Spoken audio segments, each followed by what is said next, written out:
Okay, good morning everyone. Can I welcome everyone to this meeting of Development Control Committee A. Can I just first of all run through some of the domestic arrangements for today. Please ensure you maintain social distance from all other people in the chamber and in the social areas. Please ensure that you wear a mask unless you are speaking or if you're unable to do so, and that you use the hand sanitizers and the wipes that have been provided. Can I ask everyone to please maintain social distance at all times during the meetings and during any breaks. Please ensure that the microphones are muted when you're not speaking. Please do not interrupt other speakers. Members are reminded that they should not have alternative communication lines open, such as Teams chats, and that if you are contacted by a third party during an application, please bring this to the attention of the legal advisor. If you are attending the meeting to speak, please do not persistently interrupt the meeting or you may be asked to leave. And additionally, you'll be invited to speak and ask questions by myself and we'll be using the e-voting for this meeting on modern.gov for those that are able. I'd like to remind everyone present this meeting is being broadcast live to the internet and will be capable of repeated viewings. The whole of the meeting will be recorded except where there are confidential or exempt items. If you make a representation to the meeting, you'll be deemed by the Council to have consented to being recorded, and by entering this meeting as a speaker, you're also consenting to being recorded by the Council and to the possible use of sound recordings for webcasting and/or training purposes. The Council's members of the public and press may record, film, broadcast, photograph this meeting when the public and press are not lawfully excluded. If we do hear the fire alarm today, please leave the building immediately via the fire exit and make our way to the assembly point, which is at Ipswich Town Football Club. Follow the signs directing you to the fire exits at each floor. Do not enter the atrium, which is the ground floor area, and the walkways. If you're in the atrium at the time of the alarm, please follow the signs to the nearest fire exit. Please use the stairs and do not use the lifts. And please do not re-enter the building until we're told it is safe to return. Okay, well, that takes us through all of that, and now we'll just run through some introductions. Firstly, we have Ian Deprez, our legal advisor. Morning, Ian. Morning. John Pateman-G, the area planning manager. Morning, John. Robert Carmichael, our governance officer. We'll have 3 case officers today: Daniel Cameron, Vincent Pearce, and Michael Booker. We'll have ward members who are here. Hello. Hi, Lavinia, welcome. And Dave Muller, Terence Carter, and Andrew Mellon. But in Mid-Suffolk District Council, ward members may speak on an application if they're on the committee but may not vote.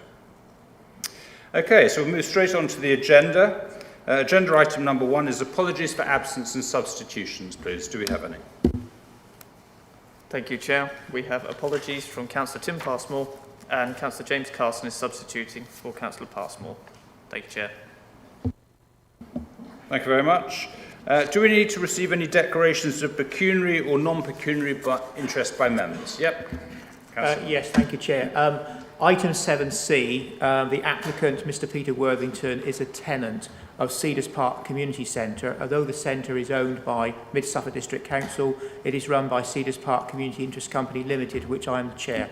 Thank you. But you're the ward member for that item as well, so you'll be stepping out from voting for that. Yes, I won't be voting on that, no. Thank you. Okay, any declarations of lobbying? I think we've all probably had the same emails on Fressingfield, the Fressingfield application, and in fact the last one as well. Okay, thank you. That's for the record. Any declarations of personal site visits? Councillor Mansel. Thank you, Chair. Way back in 2017, when there were some other Fressingfield applications, there was an organised site visit to the various sites in Fressingfield, which I couldn't attend, so I made my own personal site visit back in 2017. I thought I'd better just mention that. I know it may seem like a long time ago. On the official one, I do remember going on the official one, but thank you for that. Just good to have the record clear. And yes, Councillor Matthissen. Yeah, similarly, I went on the official visit to Fressingfield, guided tour, and it's just the personal site visits. You only need to declare the personal site visits, not the official ones. Well, it was an official visit, so that's not don't necessary. Need minuting. Okay. Any other personal site visits? Yep, Councillor Muller. Yeah, Cedars Park Community Centre, obviously, since it opened 8 years ago, been there numerous times. Thank you, Chair. Okay, thank you very much for that. Next item on the agenda is to confirm the minutes of the meeting that was held on the 3rd of June, which are before us. Are there any points regarding the accuracy of the minutes? Councillor Matthissen. Yeah, at the very end, this is actually page 8 of the late papers, what was resolved. I read the second of the two paragraphs, and I really struggled a little bit to say what was to see what was actually being said there. I fear it's got one of Mr. Isbell's famous double negatives or something. But could we just perhaps Mr. Pateman G can just help us whether there's a comma missing or there's something that's throwing me in the middle of that paragraph, please. Is that the paragraph starting that if further representations? No, the very last one of the resolution, the application site located outside of Suffolk. Could you give us the number, please? Sorry? Which number, please? Oh, I'm terribly sorry. Yes, Which bullet point? Which bullet this point? is on the Finningham one. Yes, which bullet point, please? The very last paragraph. 9.15, thank you. Okay, let's have a look at it. 9.15, bullet point 2.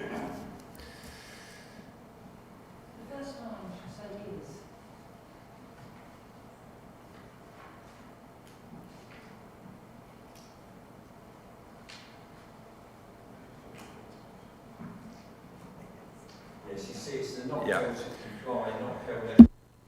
Is what we'll do is we just won't sign them and we'll ask them to come back. We don't want to go through them now. We'll do that. So could we just tweak those? Yeah. Chair, if there's Yeah. any points to double check on that with regards to the minutes, I would advise to defer so that we can just double check. What I would suggest is just so that we're completely legal in terms of stuff, we just take a quick vote on that to just go through and make sure that we've got that correct. And Mr. Pateman G, would you agree so that we can correct? Well, we'll defer them because we're not prepared to sign them because they're not accurate. Yeah, no, sorry, Chair. I agree with that, although I do take the point. I think if the word is the only word missing. I appreciate that. So do we need to vote on deferring the minutes? Yes, Chair. I will just quickly sort that out and then. You see the problem?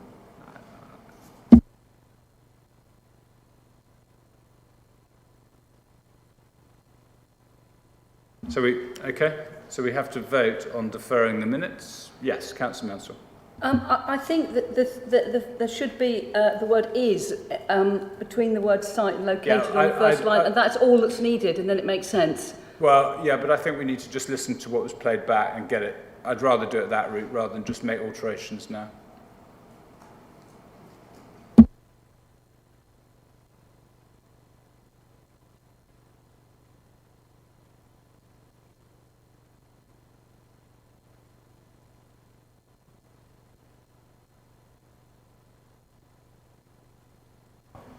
Right, Chair. So just to confirm, so we've got, if that's proposed, because we will need a proposer and a seconder, I'm afraid, just to do that. So. Councillor Matthissen, and we've got a fleet of seconds.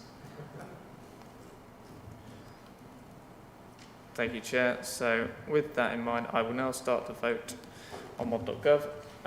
Chair, could I take your vote verbally, please? For abstention. For bringing them For back. deferment. For deferment. Thank you, Chair.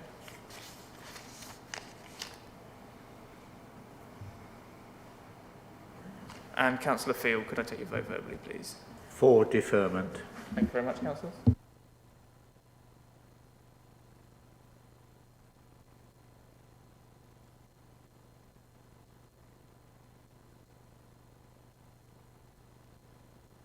So, Chair, with all votes received, that is 7 votes for and 1 against. So that is carried. So the minutes will be deferred and brought back to the next meeting. Okay, thank you. Sorry, do we need to receive any notifications of petitions in accordance with the Council Petitions Scheme?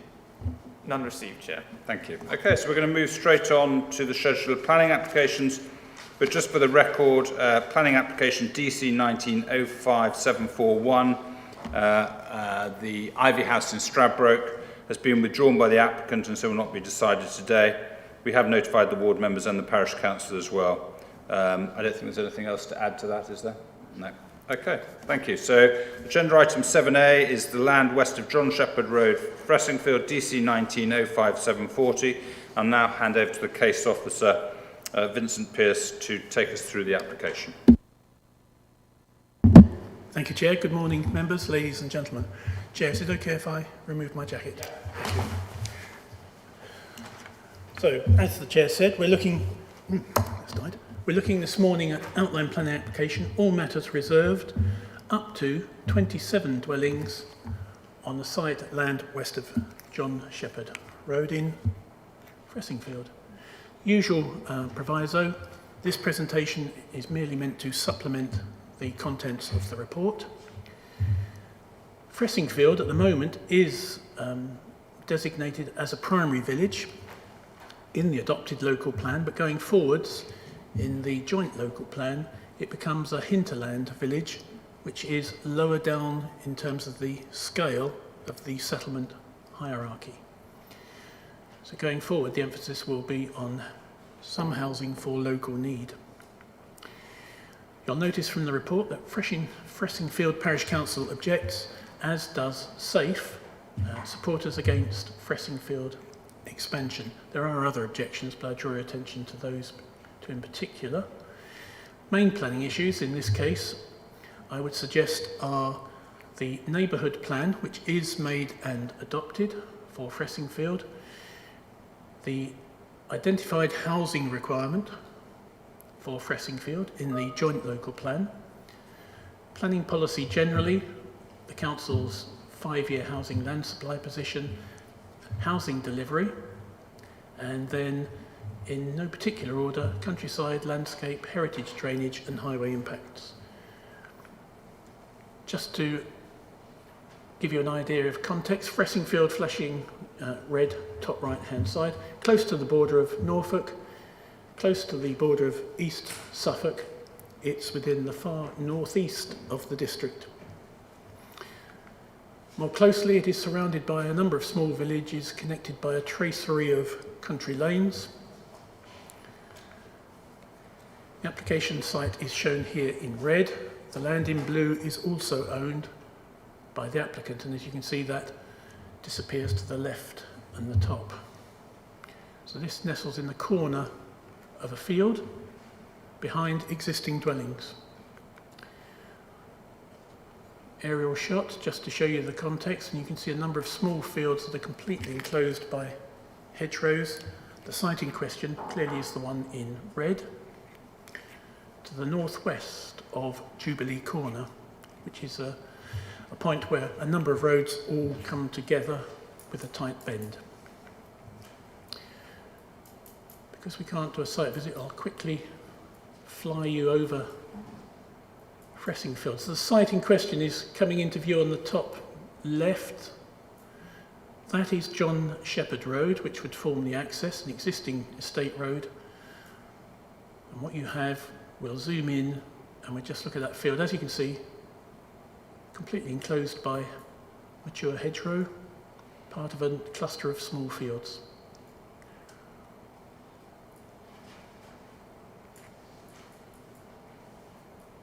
In a minute we'll just pan round and then we'll show you what the adjacent roads are and features. We're almost there, members. It's just, as you can see, it's agricultural landscape to the northwest. Fressingfield is surrounded by a rural agricultural hinterland. So the orange is the existing shop. We have the primary school and a number of streets, all focusing on Jubilee Corner. This is an indicative layout because the application is an outline application showing up to 27 dwellings. You may recall that the previous proposal for this site, which comprised a larger number of dwellings and was refused, actually also encompassed the fields that I've identified in pink.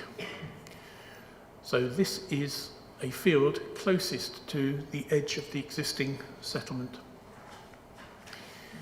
As you can see, some members may be thinking, does that road suggest, because it's open to the field beyond, that this could be extended?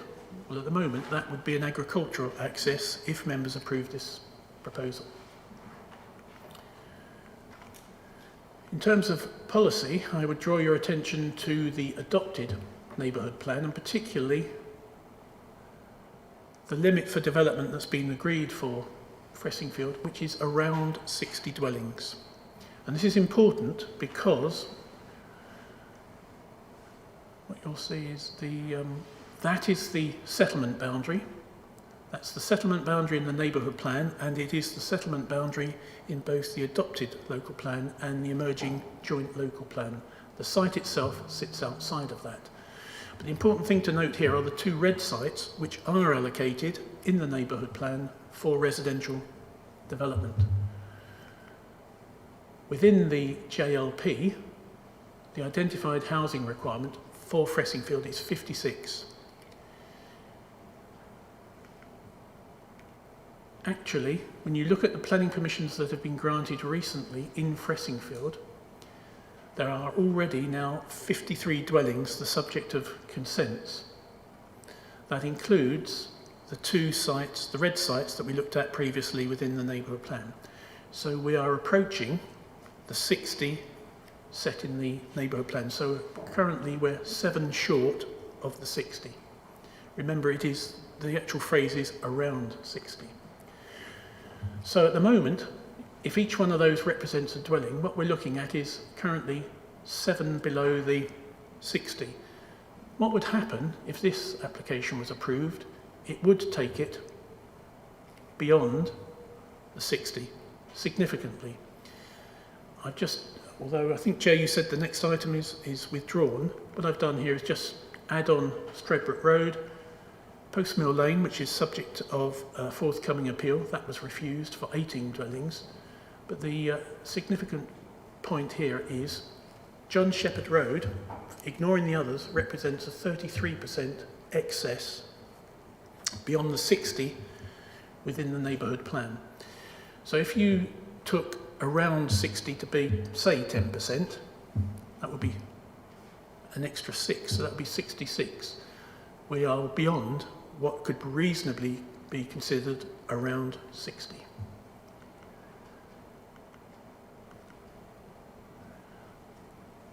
Just in terms of bigger scheme, that was refused in 2018. It says there 9, but it was actually up to 99 dwellings, and 2 applications on the yellow site have been refused by the council.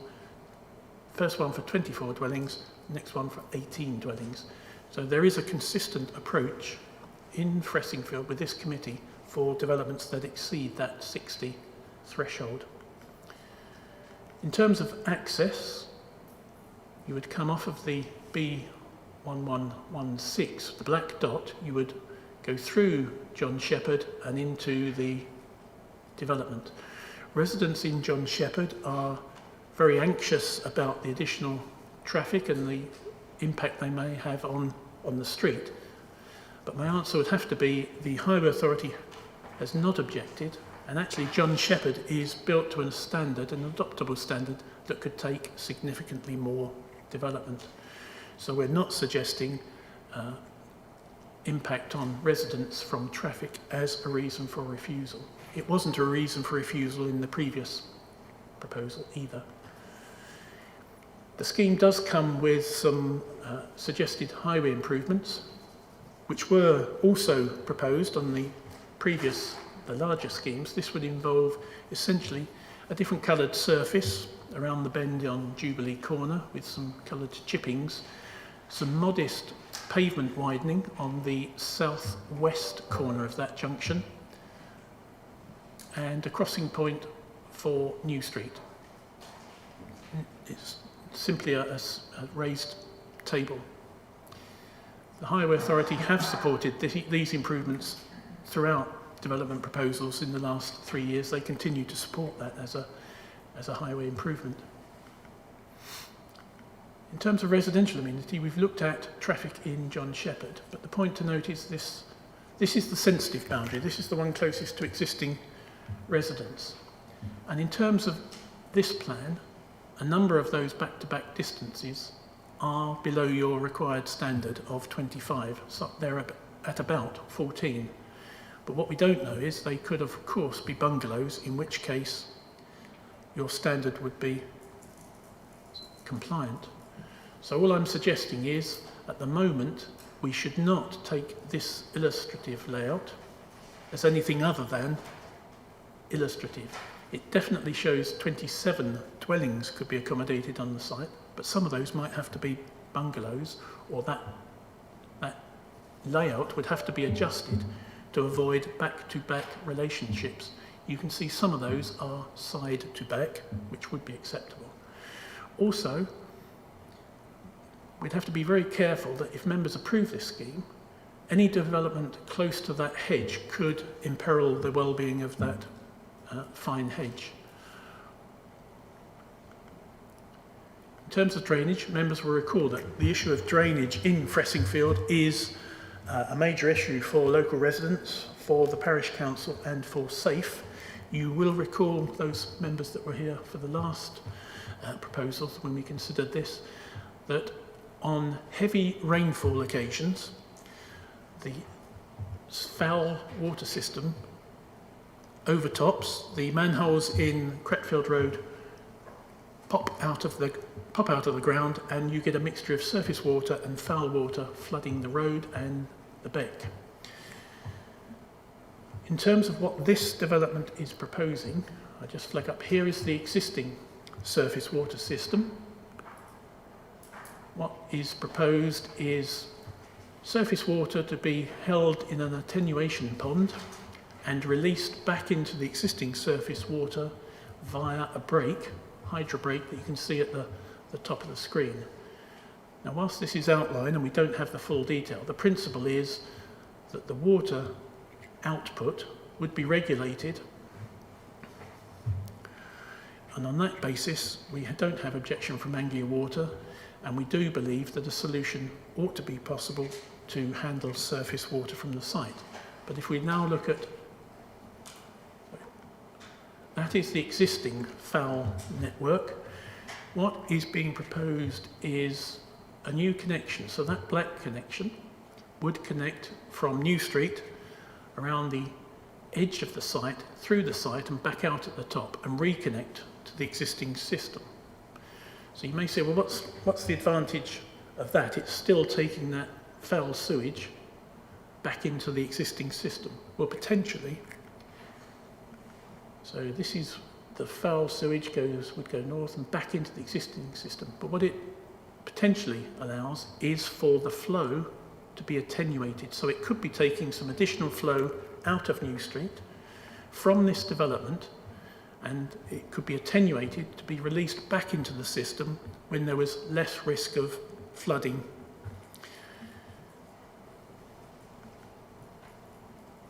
So the problem at the moment, as members will recall, the land slopes down towards Cretfield Road and the beck. We go back one, sorry. At times we get surface water coming down Church Street, the beck starts to rise. There is then increased pressure on the foul system because there are lots of unauthorised connections to the foul system, so there's surface water also going into the foul system. The manhole pops, and what happens is you get a combination heavy rain,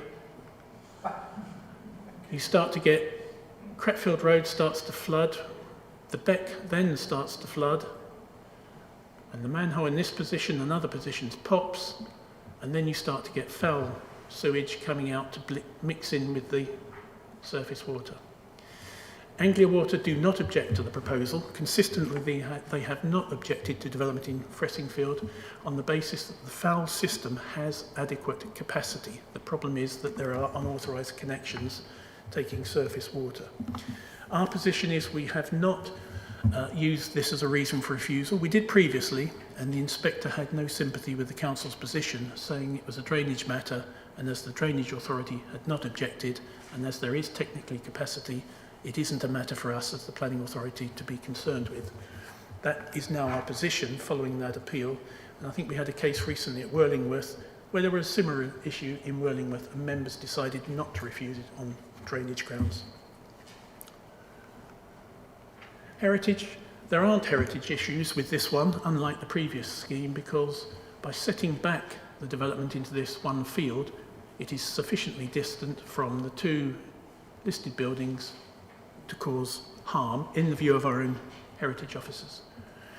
So, in essence, we are recommending refusal for the reasons set out in the report. But if members were minded to grant planning permission, we would need to think about what Section 106 agreements would be necessary in order to deliver the highway improvements, affordable housing and other matters. That's the entrance to John Shepherd, that's the entrance to the field, and that is a view, we can't go back, there we are. That's a view at the field gate into the field, and you can see the hedgerow or part of it in that position. So, Chair, as I say, officer recommendation is to refuse the application. Thank you. Thank you very much. Thank you for that. Okay, happy to open it up to questions. Yeah. Did I see you? Councillor Eban. Thank you, Chair. Thank you, Vincent, for that. Just on the housing numbers for Fressingfield, we're often told that neighbourhood plans, there isn't an upper limit. So are you suggesting that there is effectively a sort of 10% upper limit, as it were? Thank you.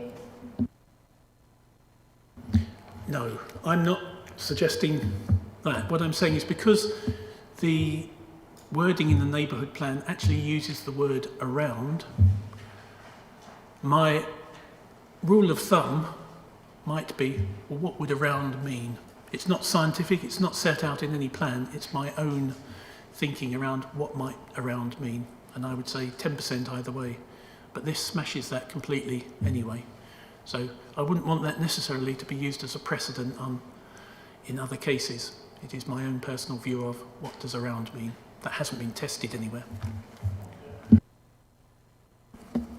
Anyone else want to come in with any questions? Nope. Okay. So we'll move on. Thank you very much. We now move on to public speakers. First of all, we'll hear from the Parish Council. We have Di Warren. Welcome. And you have 3 minutes. Thank you, Chair. You've all read the documentation and are obviously well aware of the significant opposition to this application. Fressingfield is a small rural community which values its character. We don't want our village to be urbanised because of muddled thinking within national or local government. We've been designated currently a primary village, but to be, as Vincent said, a hinterland village, meaning limited development. We have in place a robust neighbourhood development plan, which clearly specifies the requirements of the parish, and it is closely aligned with Mid-Suffolk's local plan. We welcome the officer's recommendation to refuse, and he has explained very clearly the impact on the number of houses. A similar application for Post Mill for 18 houses was refused by Committee B in March of this year, based on the very strong recommendation from MSCD planners, the application being contrary to Fressingfield Neighbourhood Plan. The plan is a significant part of the planning process and should be given proper consideration. We don't need this application. I'm not going to reiterate all the numbers, you've had those presented very clearly. We do contend, though, with the issues around drainage and around the additional capacity that will happen with cars and pedestrians. There's well-known issues around sewage outfall, and that is due to the poor management by Anglian Water and Suffolk Highways, who we do not hold in such great esteem as perhaps you do. The Highways desktop analysis does not match the reality of living in a small village. More houses means more cars and pedestrians. Being a rural community, we have a lot of agricultural vehicles, massive vehicles throughout the year which use those roadways, which are narrow and often haven't got pavements. Furthermore, we do not need additional pollution in the village. There isn't any public transport, so everyone relies on cars and, where they're fortunate, cycles.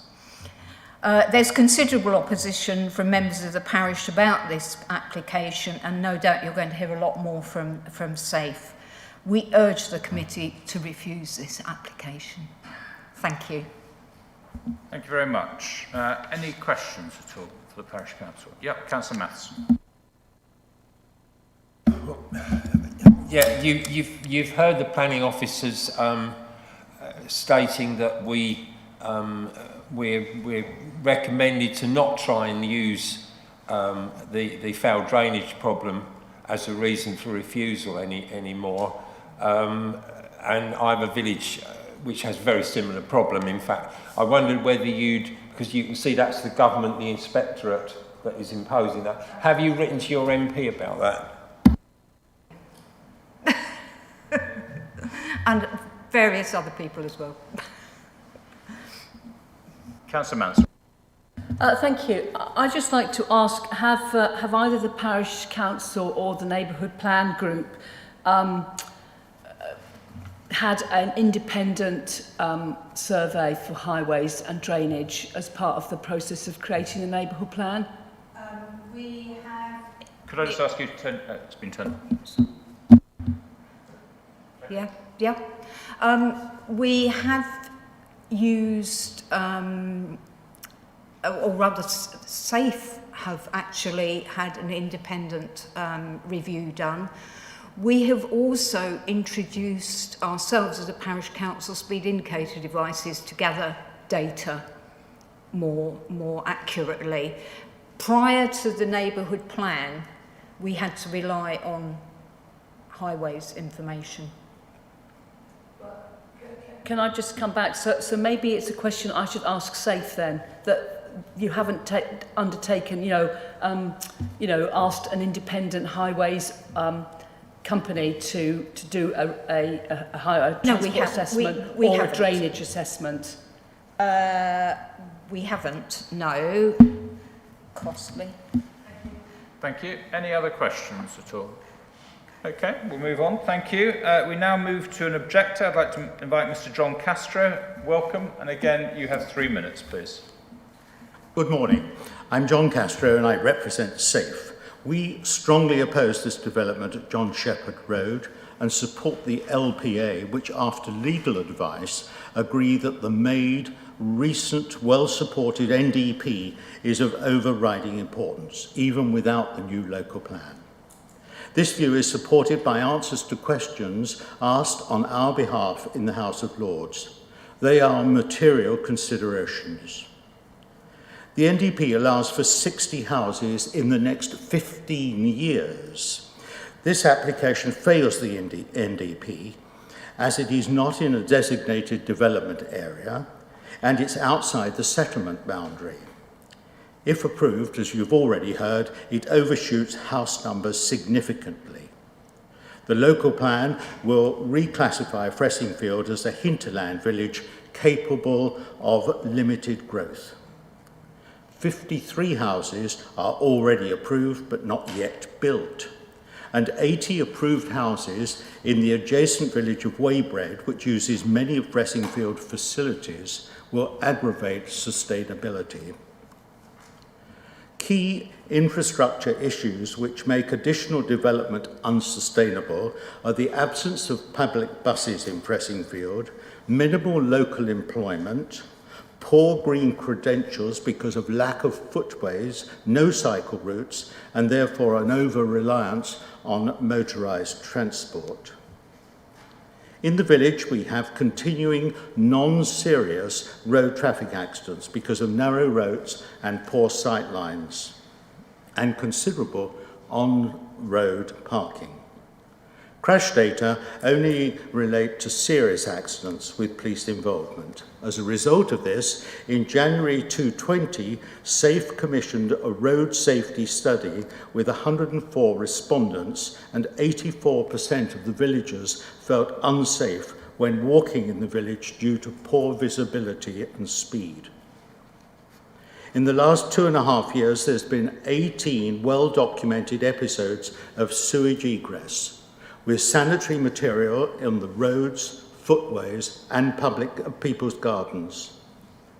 The developer has suggested mitigation for this, but in a letter of December 2020, the CEO of Anglia Water wrote to me that this strategy was proposed by the developer and designed by their appointed consultant. Anglia Water have advised the developers that it is not required. When systems such as this are installed unnecessarily, it can cause odour. Sewage cannot be retained in the system for more than 10 hours without treatment because of septicity. In recent I'm afraid that 3 minutes is up, so you will have to have the last sentence. Last sentence. In recent times, there have been 5 episodes that have exceeded this time limit. Please refuse this application as it does not comply with the NDP and will increase infrastructure deficits resulting in significant harm. Thank you very much. Okay, any questions at all from Mr. Castro? No? Okay, thank you very much. We now move to the ward member. Welcome, Councillor Hadingham. Over to you. Thank you very much. Thankfully, members. Thankfully, I don't have much to say to you this morning. I confer with Vince, the planning officer, the parish council and the SAFE group, and frankly most of the village, in recommending that you refuse this application. We could argue all day about the flooding that the village has had to endure and its view of Anglia Water and their opinions. Anglia Water's tagline, love every drop. We certainly don't love every drop of raw sewage that overflows into the streets and our gardens. We could argue all day about the pedestrian safety on the roads and the lack of many pavements in the village. However, to keep things clean and simple, the policies concerning this application are included in your reports anyway. But to sum it up, the application is not compliant with the neighbourhood plan adopted only last year, and it lies outside of the settlement boundary. Therefore, there is no need to argue any other facts or opinions. That is sufficient in asking for your refusal, so please give it. Thank you. Thank you very much. Any questions for the ward member? No? Okay, so members, we've had all the information put before us. It's over to us to discuss and debate and come to a conclusion. Councillor Eburn, you're straight off. Thank you very much, Chair, and thank you very much to those people who came today to speak. I know it's an effort coming here in times of COVID still, so thank you for your time. I think one of the things that I'm very pleased to see is that despite the fact that legal advice had to be sought by Fressingfield, is that Mid Suffolk actually supporting and upholding well-made neighbourhood plans. It's not something that we've seen for all of those communities that have developed neighbourhood plans, so it's very pleasing to see. And I think given the neighbourhood plan and the weight that we should be according that, I think this is a fairly open and shut case, from my opinion. And I know I'm first out the blocks, but I'd be happy to recommend refusal along with the officer's recommendation. Thank you, Chair. So you're proposing that? Yep. Okay, Councillor Muller. Thank you, Chair. I totally concur with what Councillor Eburn has said, and I'm more than happy to second the recommendation for refusal. Thank you, Chair. Councillor Mayer. Thanks, Chair. Very happy to support those that have spoken before. I find it staggering that Anglia Water can claim that the system has sufficient capacity. The actual document states that the Weybridge Water Cycling Treatment Centre has sufficient capacity. To say that a system has sufficient capacity and there's only a problem because there's unofficial connections is beyond belief. The system does not have sufficient capacity because of those connections, then sort out those connections. I don't know whether we can do it, but in future applications, I would love to have Anglia Water come and actually stand before us and explain how sewage in the streets is acceptable, but not one for today. The neighbourhood plan, it's nice to see a neighbourhood plan that does not stick its head in the sand and say no development in this area. haven't done that. They've accepted what the joint local plans have recommended. They've built it into their neighbourhood plans, and I think we should actively support them. And I'm very happy to support the recommendation and the proposal that's before us. Thank you. Councillor Mansel, then Councillor. Thank you, Chair. I'd like to support everything that's been said before, and I'd also like, I would like to see an independent drainage report, not commissioned by Anglian Water, to see what they say, because, you know, effectively all we've got is Anglian Water saying, yeah, we can take all this water at the Weybread plant, but it would be nice to have someone else's opinion. You know, I'm staggered at the fact that Fressingfield is currently labelled a primary village. I know it's going to be downgraded, well not downgraded, changed to be a hinterland village when it has no public transport. The very fact that we're allowing around, or the neighbourhood plan is suggesting around 60 new houses in Fressingfield, all of those people who live in those 60 houses will be reliant on the motor car. And here we are with a proposal for another 28 dwellings, or thereabouts, and yet more reliance on the motor car. So, okay, it's got a shop, it's got a doctor's surgery, but people are still going to be using their cars. So, I think we should stick to the neighbourhood plan and go along and refuse this. So I'm fully in support of the other speakers. Thank you very much. Councillor Matthissen, then Councillor Field. Thank you. Yes, I think the Councillor Meyer and Mansel have raised some very useful suggestions, which I strongly support. I think it would be helpful to hear from either Mr. Patemajee or indeed Mr. Dupre whether legally, if we did get independent views about the drainage, we would then be allowed to base out a refusal upon that. So I think that's something we should explore that. We'll come back to that, John, if we may. Councillor Field. Thank you. The neighbourhood plan's up to date, it's valid, it is the latest document. I don't really see any need to go any further than say we should determine this in accordance with that. Okay. I would add, if I may, just to the sewage debate, which we're not to consider, but I have in the past got the Environment Agency to get quite upset about the pollution problems and jump all over Anglian Water to considerable effect. So I might suggest that's a way forward. Thank you. Well, thank you. I mean, I concur with everything that's been said. I do just want to touch on the issue of raw sewage, because I did sit in front of the other committee 2 weeks ago explaining there was raw sewage in the street in Whirlingworth and was told that wasn't a consideration, it wasn't relevant to the planning application. Which is effectively what we're being told today as well. But I think it is a growing issue that we see now with all the increased housing, raw sewage coming up in our villages across mid-Suffolk. And we are repeatedly told by Anglian Water everything is fine, and they're in control of the sewage systems in our communities. But the reality on the ground is we have raw sewage coming up through manhole covers, and we only discussed this 2 weeks ago and were told it wasn't a consideration. So I think there's a message here from this committee, certainly, that actually, there must get to a tipping point where we have to accept that raw sewage coming up in a village is not acceptable, and how do we address that? But I think that's for another day. That's not for the application before us. But maybe that's something that we'll ask the Cabinet Member for Planning to pick up, because it's a growing concern. We're now talking about this frequently. Okay, so we have it proposed by Councillor Eburn, seconded by Councillor Muller, for refusal as laid out in the papers on page 33. We will now go to a vote. Thank you, Chair. If you bear with me just 2 moments, I will just get the vote started.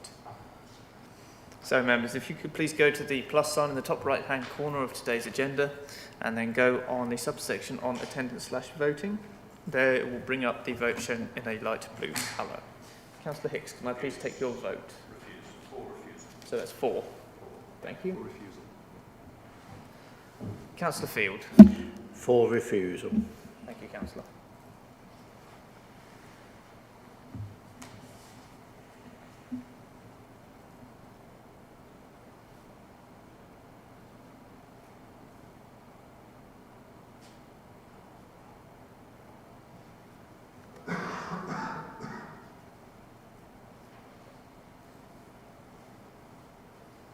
Thank you, Chair. All votes have now been received, and that is unanimous vote in favour of the proposal for refusal.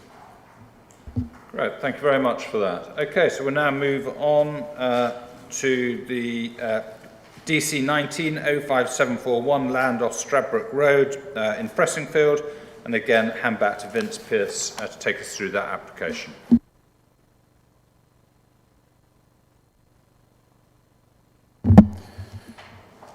Thank you, Chair. This is an outline application for 21 dwellings, all matters reserved, land off Stradbroke Road. The applicant is the same applicant as the previous proposal. Again, the usual caveat about the presentation. In terms of the planning issues, largely the same as before, but here we have to think about an additional element because this proposal does include a new shop for the village, and the idea is that the existing shop would relocate to this new location. So here we have the site flashing red, the land in blue, which extends to the south and the east, is also owned by the applicant. So this is a field as you approach the village from the south on the east side of Stradbroke Road. There it is in context. So what we're looking at is a development of up to 21 dwellings and a shop. The shop is shown on this slide in blue with 3 flats over the top.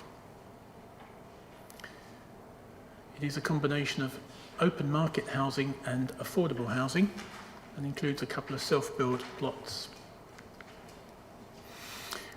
Zoom into the shop layout and you can see at the rear is servicing, parking for residents, parking for customers, and parking for staff. In terms of the proposed shop, the sales area is suggested as being 130 square metres. If we compare that with the existing shop, it is larger, it is cleaner space in terms of fewer nooks and crannies, and does offer the operator of the shop a better floor plate to offer services from. And definitely the existing operator of the shop has suggested it would allow his business to expand and provide a larger range of goods to people in the village. So in terms of the largest space in the existing shop, that is 70 square metres.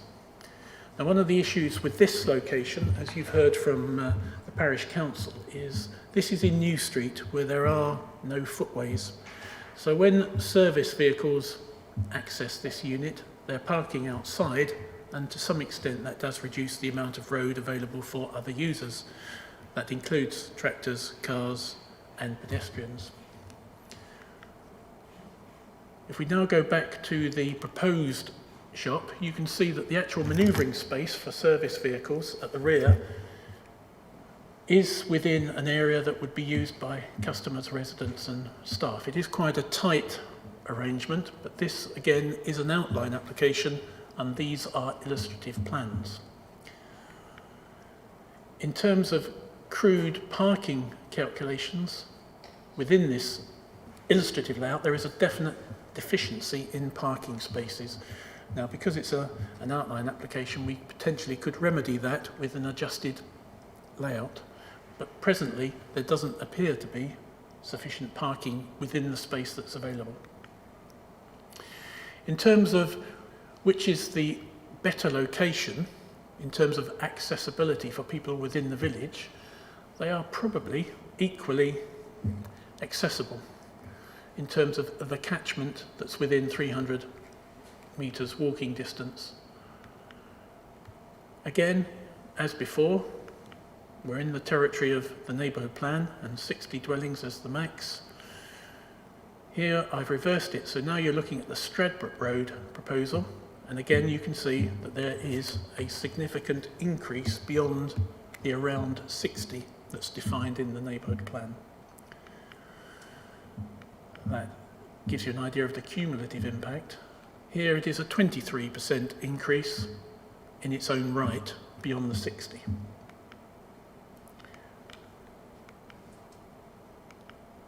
Access, we have had objection from the Highway Authority because what's proposed is a whole series of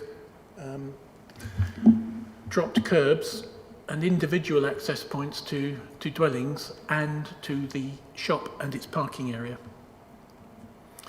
Now the applicant would say that as you approach the village from the south, you already have a number of properties to the left here which also have that arrangement. But what the Highway Authority says is this represents an unacceptable increase in those crossings that would add a further, however many that is, 2, 4, 6, 8, 10, 12 potential points of conflict for traffic approaching the village. They would much prefer a single shared access rather than a whole series of individual accesses. Our position as officers is, as this is an illustrative layout, that could be remedied by adjusting the layout. So we haven't suggested a reason for refusal based on highway safety. Members may recall that the previous scheme on this site did have a series of shared access points serving frontage development. And again, because the land adjacent to this is owned by the applicant, there is a question as to what might happen in the future. Could that land be accessed through that point? Well, members of the committee will be familiar with the principle. We're not here to wonder about what if, we're only looking at the application before us. But I've pointed out because it has been mentioned in a number of correspondence. The scheme does come with a proposal for a new footway. At the moment there's an established hedge line along here. It isn't clear whether or not that would have to be removed to accommodate the new footway. Now you may argue it's a good thing to have more footway in Fressingfield, but in essence that footway is only needed because of this development. You could argue that the houses on the opposite side could benefit from that, but it isn't really a benefit for the wider community. Here we have the existing pedestrian network, footpaths, shown in red. So you can see there are large parts of the village that are not connected by footways. So even with the footway on this frontage, you would still have to navigate Jubilee Corner, and people coming from New Street would still have to walk in the road to get to the shop until they could join the new pieces of footway. Here we have a view into Fressingfield, approaching from the south, so it's open landscape to the right. That is where the proposal would sit, and as you can see, that existing hedgerow is almost on the back edge of that carriageway. So any path along there is almost certain to result in the loss of that hedge. Hedges can be replanted, and if members were minded to grant permission, we would have a condition that suggests that would need to be replanted. Here we have a view looking the other way, so the site is on the left, open landscape as far as the eye can see in that shot, but you have the existing properties on the right. In terms of residential amenity, no particular issues other than if you were to grant planning permission, we would want to control the hours of operation of the shop, simply as that could be a noise generator in terms of customers going backwards and forwards, both for existing residents on the opposite side of the road and for new residents beside and above the shop. I'll just accentuate here that there is a proposal to have 3 flats above the shop. We've looked at drainage in great detail, so all I will say on this one is it is proposed to accommodate surface water within the site, again through an attenuation pond. So So, and the foul sewage would connect to the existing foul sewer. So all the surface water would connect to the new attenuation pond and eventually work its way into the existing ditch system. In terms of landscape, this suggests that the parking spaces I've identified in red would be immediately under proposed trees, so I question the likelihood of those trees actually being able to survive. But again, it is illustrative. But my concern in terms of landscape would be you would have a whole series of back fences adjacent to open countryside. You would potentially have, where the dotted line is, cars parked in amongst landscaping. It isn't ideal to have back fences onto the open countryside, although clearly that exists already to the north. There isn't a proposal to put a large landscape buffer to soften that impact. Again, in terms of section 106, if members were minded to approve the proposal, I think members would have to think about mechanisms for securing affordable housing and all the other normal requirements, but we'd also have to think about how a mechanism would operate that would allow the new shop to be developed and then the existing shop closed, and the actual mechanism of that transfer to occur so that we didn't just end up with the housing element and the retail element was never implemented. And that's if members thought having a new shop was such an advantage that it justified permission, then we have to think carefully about that mechanism. So on that basis, as before, we don't think those benefits outweigh the harm to the neighbourhood plan, and therefore we are recommending refusal. Thank you. And just for the record, I do shop occasionally in the Fressingfield shop and hit my head, I might add, but I do shop there, so just for the record, if we can note that.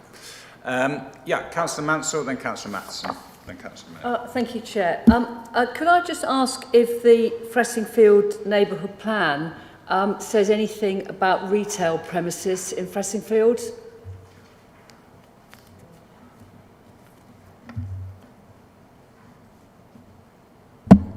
I stand to be corrected by Di or John from Fressingfield.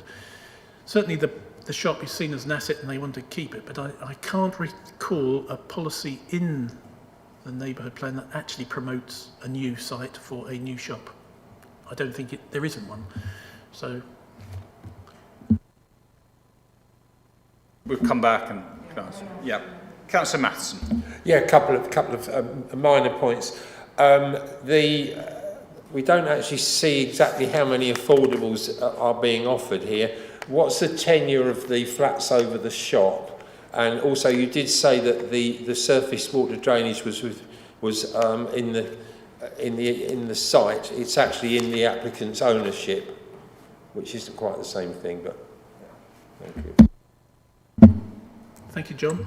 In terms of the drainage, were members minded to grant planning permission, because it's within the blue line, we could have a condition requiring attenuation to be accommodated within the blue land, so it doesn't necessarily have to be within the red land. In terms of the mix, there will be 35% affordable, but we have no indication as to where they will be were you minded to grant planning permission. So there is a reasonable prospect that somebody might propose that the 3 flats would be above the shop, would be the affordable, or part of the affordable element. The layout's only indicative. It's only indicative, yes. Thank you. Councillor Field. Thank you, Chair. I was just looking at paragraph 8.2 on page 129. It says, Anglian Water acknowledges the Weybridge Water Recycling Centre does not currently have capacity to treat foul water. Seems to be the opposite to what they're saying elsewhere, so just checking whether that is an accurate statement. Sorry, Chair, I thought on the updated papers we had corrected that. Yeah, that was a mistake by Anglian Water. They apologise for the confusion and they have confirmed in writing to me that there is capacity at Weybridge. Now you may say, well, that's a funny slip to make, but that is the slip that they've made. There is capacity, but a good spot, John. You'd want our papers to be accurate. Thank you. The other one thing, could I just question your statements? It's actually in 11.1 I'm looking at the moment on policies CS1, CS2, H7. It says are compatible with the neighbourhood plan, particularly for FRES 1. Fair enough. And deemed up to date. We're normally told those policies are not up to date. They don't agree with the MPPF, but clearly FRES 1 would be the later document and be the one that we would consider. Could you just make sure I understand that correctly? Yes. What we're saying is that the notion of having a settlement hierarchy is fully in accordance with the NPPF and the government's thrust. The issue we have in mid-Suffolk is we have that policy that says effectively no development in the countryside, and it's that element that isn't compatible with the NPPF because that would rule out sustainable development in the countryside. So the thrust is absolutely in line with the NPPF. All authorities look to have a settlement hierarchy. It is advocated by the government. We do have a settlement hierarchy. It's just our policy on countryside, development in the countryside, that isn't consistent. Thank you. Councillor Meyer. Thanks, Chair. Does the applicant own the current shop? That I don't know. My only comment is any move or otherwise of the shop is purely supposition in that we don't know what will happen in the future if it were granted position and if this new shop were built. That is an absolutely good point, Councillor Meyer. Yeah. That would have to be part of a Complex 106, which would have to have signatories that included the existing owner of the shop, if the existing owner of the shop was to be the operator of the new shop. It would have to be carefully stage managed to ensure that it all worked out as intended. Okay, yes. John Petmajee. Just on that last point, can I just confirm with the case officer the position before us is a new shop. It is not proposed to be a transfer or anything from the other business. Can I just clarify that for the record? It is a single operation shop being proposed, not connected to the existing business. It is a single shop being proposed, but it is technically the operator of the existing shop that presently, in partnership with the applicant, would be expected to operate the new shop. So all I was suggesting is if members are minded to approve this new shop, and they were only doing so on the basis that moving the shop improves safety in New Street, they should link it. So it is me that is suggesting the linkage. The operator of the existing shop is willing to enter into that arrangement. But as you say, John, it is an application for a shop. I'm thinking, what is it that members might think is beneficial? And that can only be improvement to shopping in the village and improving safety in New Street outside the new shop, in which case I think you should link them. Otherwise you might have two shops or even no shops. Also, okay, thank you. Also earlier it was mentioned, is there a policy on new shops in the Fressingfield neighbourhood plan? They have Fressingfield 13, which is new and existing businesses. I'm not going to spell out the entire policy here, but essentially it says new small-scale businesses appropriate to the rural area, particularly those in result of historical barns and buildings. Essentially it says they do encourage new businesses as long as there isn't a impact on character of area, amenity of residents or unacceptable traffic generation.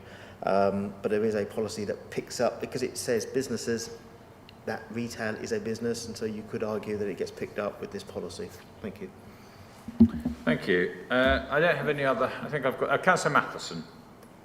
You've been. Sorry, I think that's everyone that wanted to ask a question at this stage. Okay, thank you. So we'll move on We now move on to the public speakers, and again, we'd like to go back to the Parish Council, to Di Warren. Over to you, and you have 3 minutes, please. Thank you, Chair. I'm not going to repeat myself with all the arguments from the previous application. Those apply again here. What I do want to pick up on is the village shop, and just to say, not at the expense of 21 houses. The location is almost opposite the entrance to the school, and that is going to add to traffic problems. Also, we're concerned about safety generally with that location. We agree a new site for the shop would be very beneficial for the village, but the location on Stradbroke Road is not the place for it. There may be other options out there. We have yet to explore those. The other thing I wanted to pick up on was Jubilee Corner Junction. The offers to remedy that junction are purely cosmetic. We believe it will have little or no effect on the use of the junction. There'll be more cars because we have more traffic, because we have more houses, because we don't have public transport. There are going to be delivery vans, there's going to be more traffic flow and more likelihood of accidents. And as I say, it's on the route to the primary school. There's considerable opposition to this application as well, both throughout the parish, and you'll hear more of that from SAFE as well. So we urge you to refuse this application. Thank you. Thank you very much. Do you have any questions for the Parish Council? Yeah, Councillor Mansel.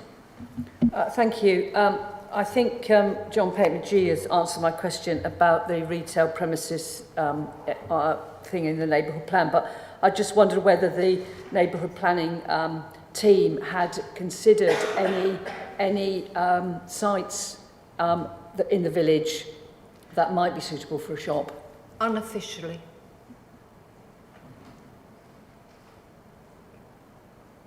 Not quite sure what to... Well, they haven't. They haven't, but... We haven't officially, but there are constant conversations going on. Okay, any other questions? No? Okay, so we're going to move on. We now move on to an objector, Mr. John Kelso. Again, you have 3 minutes, please, and welcome. Good morning, Chairman. I wish to object to the proposal and make the following relevant points. In March 2020, our Fressingfield Neighbourhood Development Plan was approved by the Examiner and by Mid-Suffolk and adopted as part of the joint local plan. Both the Examiner and Mid-Suffolk complemented the Parish Council on a very good plan. Earlier this year, when considering an application for more housing in Post Mill Lane in Fressingfield, the importance of the NDP was questioned by one of your planning officers and as a consequence was referred to expert counsel for advice. As a result of the advice received, the officer's recommendation to approve the development changed to advice to refuse it, confirming absolutely the weight and importance of an up-to-date NDP in the planning process, irrespective as to the status of the Council's joint local plan. Housing Minister in the House of Lords confirmed this importance. As stated already, our NDP includes an approved target of 60 builds by 2036. 56 have been agreed, so there's no further room for 21 more. Furthermore, this Stradbroke Road site is not identified in the plan for development. Indeed, it lies outside the village boundary. Included in the 53 agreed builds already is sufficient affordable housing to more than meet current local needs. Mid-Suffolk has a 5+ years housing supply, so the tilted balance argument is irrelevant. Your emerging JLP downgrades Fressingfield from a primary to hinterland village, thus further reducing the housing requirement. The proposed shop may reduce congestion in New Street, but this is more than counterbalanced by forcing pedestrian shoppers to navigate the dangerous Jubilee Corner to reach the shop. And as a retired headmaster, I am very concerned at locating the a shop at the entrance to School Lane or very close to it, where it will present a dangerous magnet to young children. Fressingfield has approximately 58 full-time jobs, half being graduate qualified. New residents will travel miles to work, increasing the carbon footprints government and local government wish to avoid. The school's sustainability is not in question with the 53 new houses and 80 in Weybred. We have no local bus service, are miles from a station and miles from transport hubs. Finally, Anglia Water claims outrageously there is no problem with increased sewage. Simply not true, and this problem should be solved before any further building is contemplated. For all the above reasons, but especially that of the importance of and weight given to the new neighbourhood development plan, I would ask you to refuse this application. Thank you for listening to me. Thank you very much. Do we have any questions at all? No? Okay. Thank you very much. We move on to the ward member, Councillor Hadingham. Thank you very much. I'm not going to repeat myself like Di said. I feel very much how I did for the earlier application. And this is not either, this neither complies with the neighbourhood plan, it's also outside the settlement boundary. Like the parish council, I have concerns about the new location for this shop.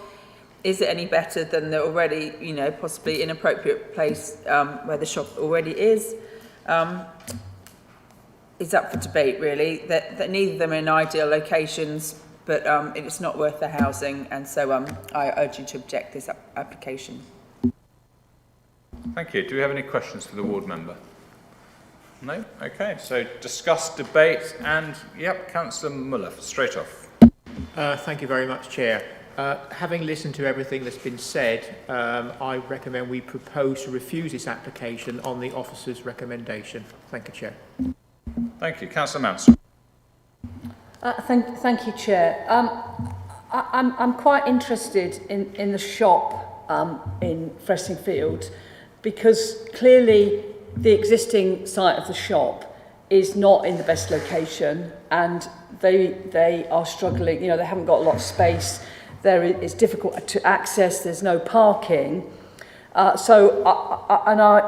had the map from the officer showing the locations with a 300-metre radius around them, and as I can see, I'm not an expert in Fressingfield, but it's very difficult to put new shops in the heart of an ancient village. Any proposed new shop site is likely to be on the edge of the village. Although the existing shop site isn't in a good location, this shop site is probably in no worse a location.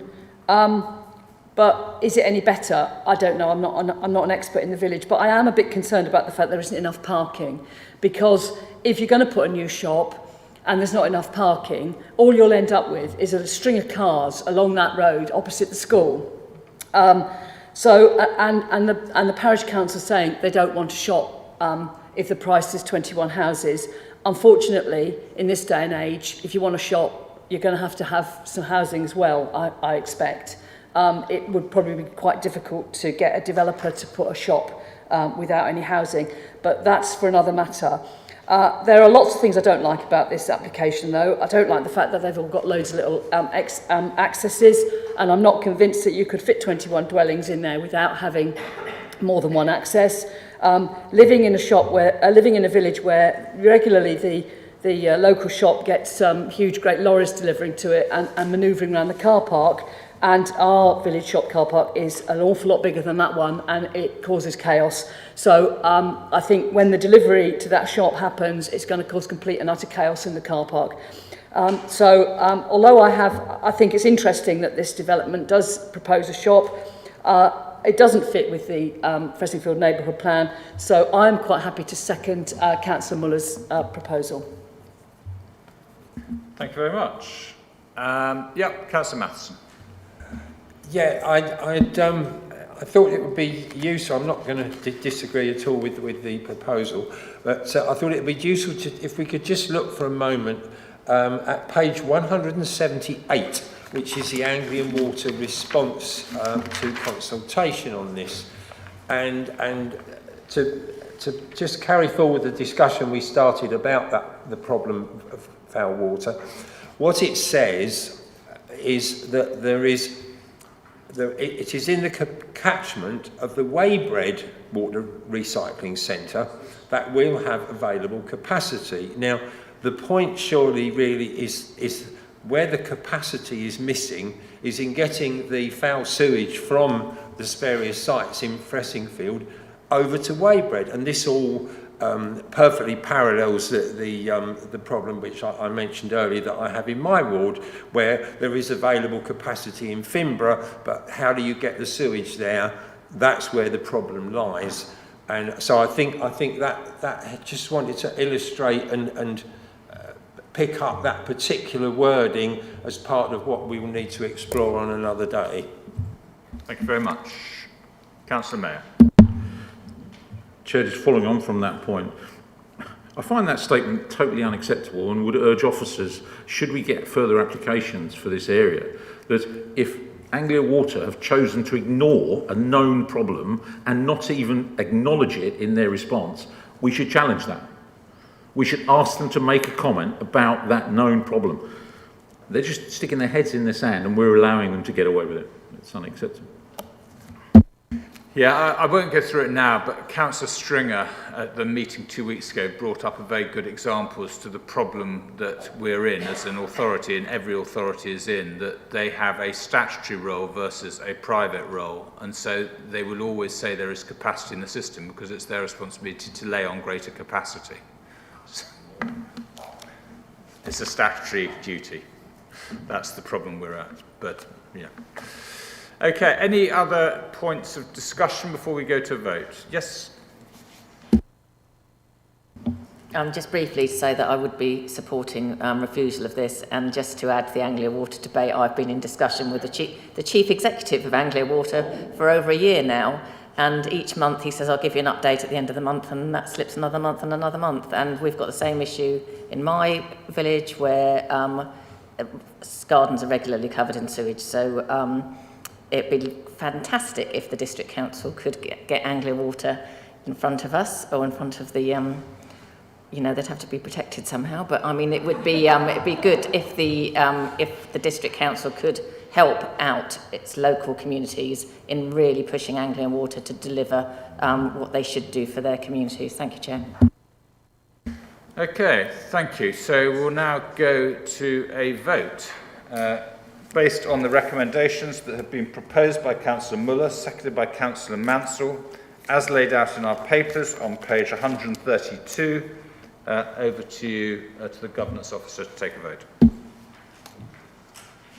Thank you very much, Chair. So if members could please go to the modern.gov app and go to the plus sign in the top right-hand corner, and then go on the subsection on voting/attendance. There, it will bring up the vote in a light blue colour. Councillor Hicks, can I take your vote? For refusal, thank you. And Councillor Field. For refusal. Thank you, Councillor.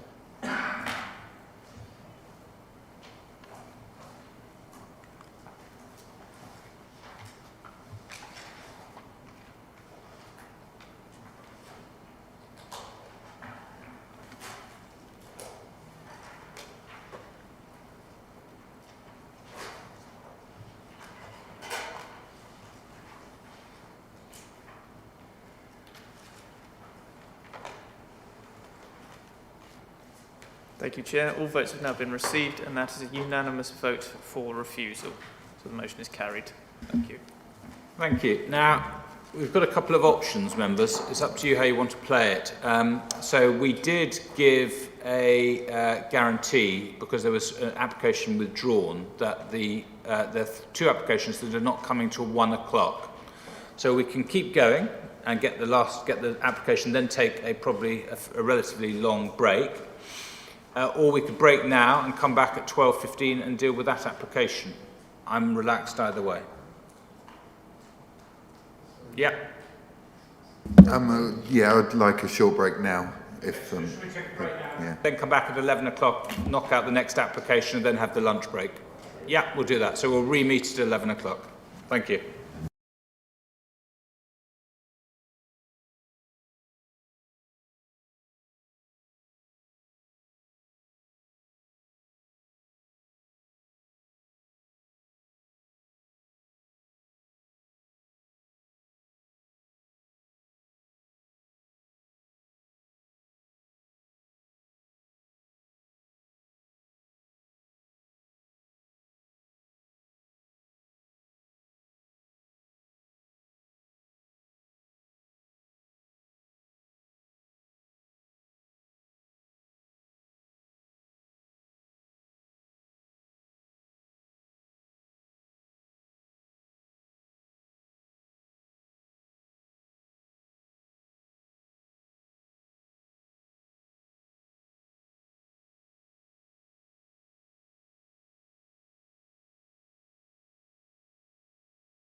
Okay, welcome back everyone. Thank you for rejoining us. So the next agenda item, skipping too far ahead in my papers, is item number 7C. This is an application for retention of a marquee at Cedars Park Community Centre. And we'll now hand over to the case officer, Michael Booker. Michael, over to you. Thank you. Good morning, everyone. Yeah, so this is application number DC21 01682 for a full application for the retention of a marquee at Cedars Park Community Centre, and comes to committee because it is a Mid-Suffolk owned. Okay, so this is an area map, just a wider view of the site to give some context. I'm not too sure if you can see, but in the orange bit there, that's where the marquee will be located, and it's right in the centre of a residential area with the A14 to the east here. Okay, and a closer view. Again, so this is where the marquee is and the community centre. The car park is to the north of the site that serves this community centre, and Cedars Park Primary School is located to the west. The south of the site is the football pitch, and again, as I said, there's a residential development kind of all around the site. Okay, and the site location plan. The marquee is to be southwest of the community centre, on an existing paved area, approximately 0.01 hectares. And there's a public right-of-way that runs to the west of the site here, with the entrance leading to the car park off of Pintel Road here. There is separation distances of about 90 metres to the dwellings to the north, about 68 metres to houses to the east, and about 120 metres to the south. Okay, and to show the constraints, as mentioned, there is a public right-of-way highlighted in green running to the west of the site. There is a listed building which hasn't been shown on this constraints map, but it is located around here, about 160 metres away.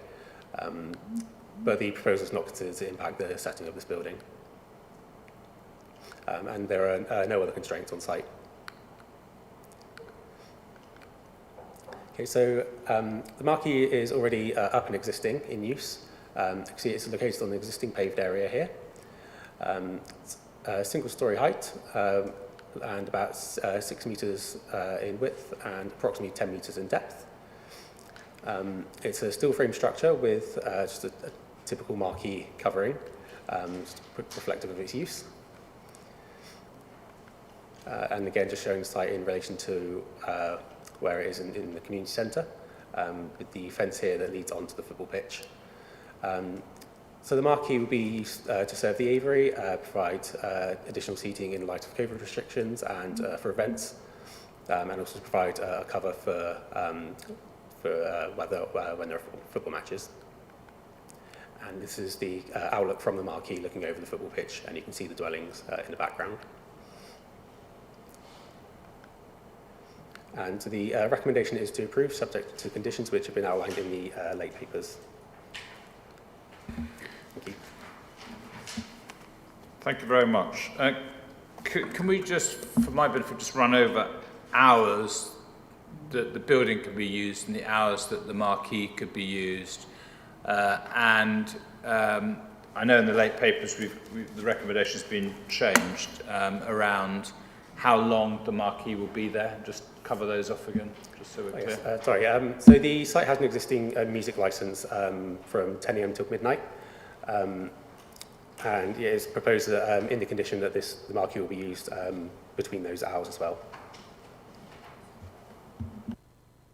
Okay, thank you. Questions? Yes, Councillor Eburn. Thank you, Chair. Thank you, Michael. Both I had two questions that were now addressed by the about how we know whether it needs to be taken down or not, but that's been addressed by the new recommendation and the times for opening. But also, I just had a question about security and you know how it is linked to the actual building. If you could just explain that, is it linked to the building and presumably people can just get through the marquee if they want to. Could we just, is that photo available where you had from a distance looking at the marquee? So was there a door that you go outside and then you go across into the marquee? So the next photo along, is it a case of you come out of that door, or am I in the wrong place entirely? I can answer that question for you, Councillor Eburn. Basically, you can open it at both ends. It's not actually attached to the actual community centre. So we can actually take all four sides of that down if we wanted to, just to leave the frame. And but it is open. I think we've got to be careful. You can't just come in. We just need to bring you in when we come to your point.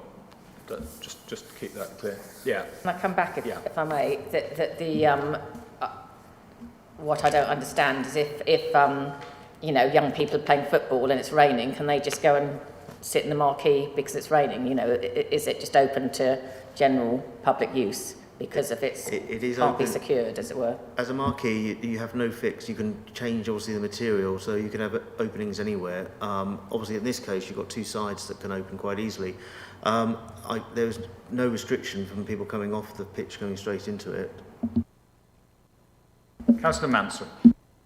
Could I just please clarify the third bullet point on our late papers in the updated recommendation, where it says the marquee should be removed from the site should it fail to be used for event/public use more than 4 weeks.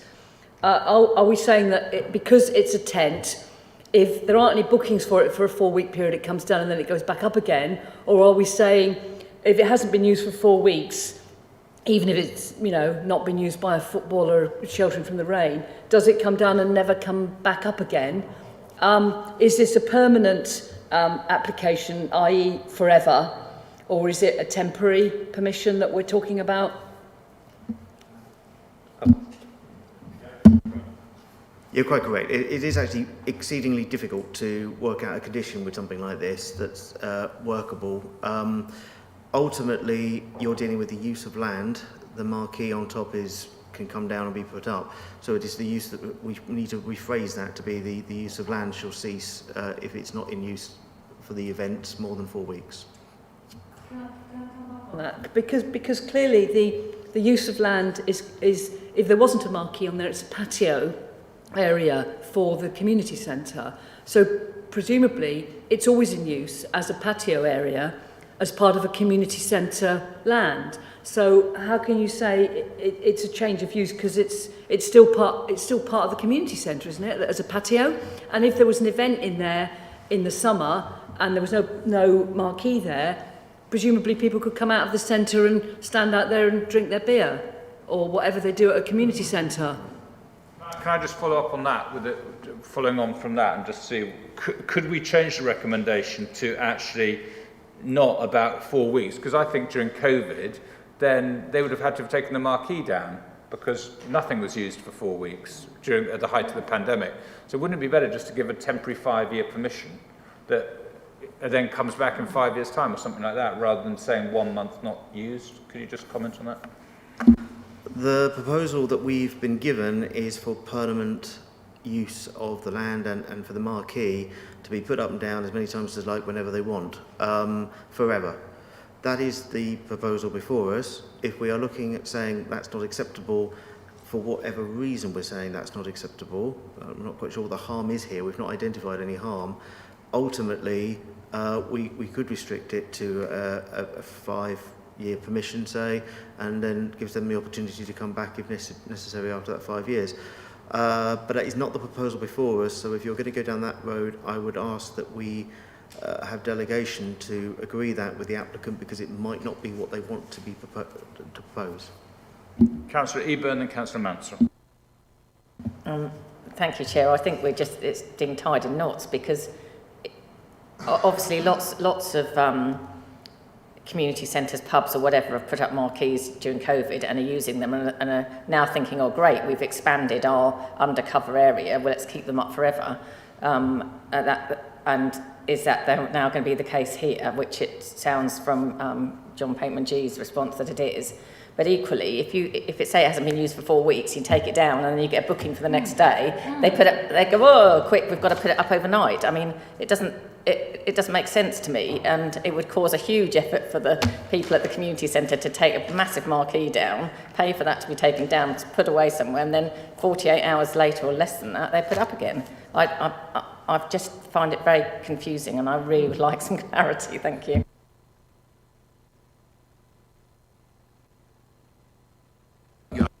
To cut across John, but just if I think, may I just, I'm going to apologise then. Apologise for the confusion. I think what we were trying to do is initially have a condition that says, if this fell into disrepair and looked tatty and horrible, do we find a way of, how do we get to enforce the removal of it? And what we've done is probably confused matters in that respect. So, could we do a 5-year temporary? I think I would, no, I can't. If you wish to do that, that's something for the debate, and obviously a recommendation that members may wish to go down.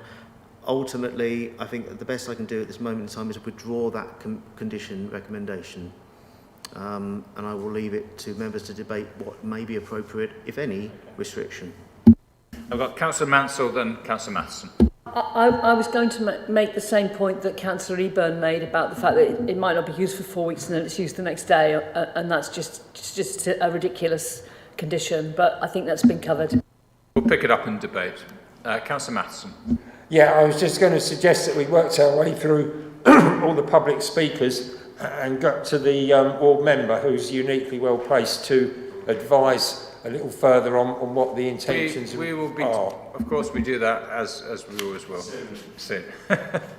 Okay. Anyone else have any questions on the officer's presentation? No. Okay. So we'll now move on. We don't have any representative from the Town Council. We don't have an objector or a supporter or the applicant. So I'd now like to go to the ward members. Councillor Muller. Yes, the applicant, Mr Worthington, apologises he can't be here today, but he has got to prepare the meals for the preschool. Yes, Mr Worthington actually approached the CIC board about 6 or 7 months ago to ask if we would be acceptable, subject to planning permission, of having a marquee placed on the patio outside his Avery bar, which he rents from the CIC. And we unanimously approved that. From the questions that Councillor Mansel and Councillor Eburn have raised, we didn't want to have to keep taking it up and down, because obviously it's an absolute nightmare to put up. Obviously, the only income that Mr Worthington has been able to gain since the first lockdown is by offering takeaway meal service. And obviously, with the relaxing of the actual COVID rules, where we were only allowed to have customers outside, we felt that a marquee was the best solution. So obviously in April, obviously it was mainly left open apart from the roof. The sides were all open. It's now covered in. The plan is to keep it up on a permanent basis, but I too totally agree that we would want to keep it in good repair. We would not want to let it get into disrepair, because it obviously would look pretty awful. During the winter, there's no heating in the actual marquee. We do have Stowmarket Town Football Club actually play football on our pitch at weekends, and this is an extra cover for the actual spectators that we have for the football.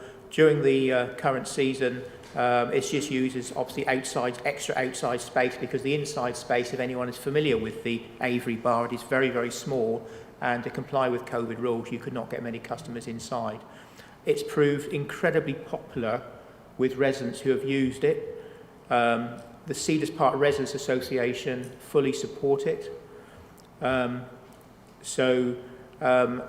Obviously we are keen for that to be retained, although I accept the point that Councillor Hicks made that perhaps we should look at it again in, say, 3 or 5 years' time. The reason I say that is when the community centre was originally opened, we did have 2 20-foot containers, because that was the only storage that we basically had, and the agreement was there that once an extension was built for the storage for the preschool, etc., then those would be removed, and we did comply with that, and they were removed, and we did that. So I don't think that's an unreasonable request. Thank you. And I'm happy to answer any questions. Thank you. Thank you. Thank you very much. Yeah, Councillor Mayer. Sorry, Chair. A question that really should have gone to the officer. What are the planning restrictions around marquees? You know, if I put a gazebo in my garden and leave it there permanently, do I need planning permission for it? Are there size restrictions? It'd be interesting because we have lots of wedding venues where they go up between sort of May and October or May and September, but I don't know about wider. John, can you come in? So the structure itself is regarded as temporary, and within the...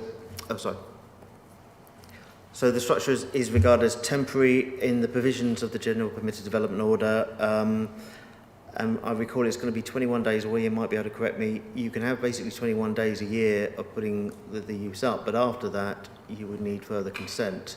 There's a slight interesting point on that as well about whether or not it's in the curtilage of a building or not.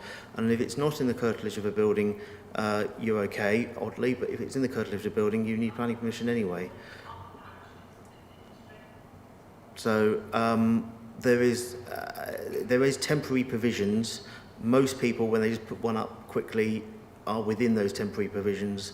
But obviously we're looking at something more permanent and beyond that calendar allowance in front of us today.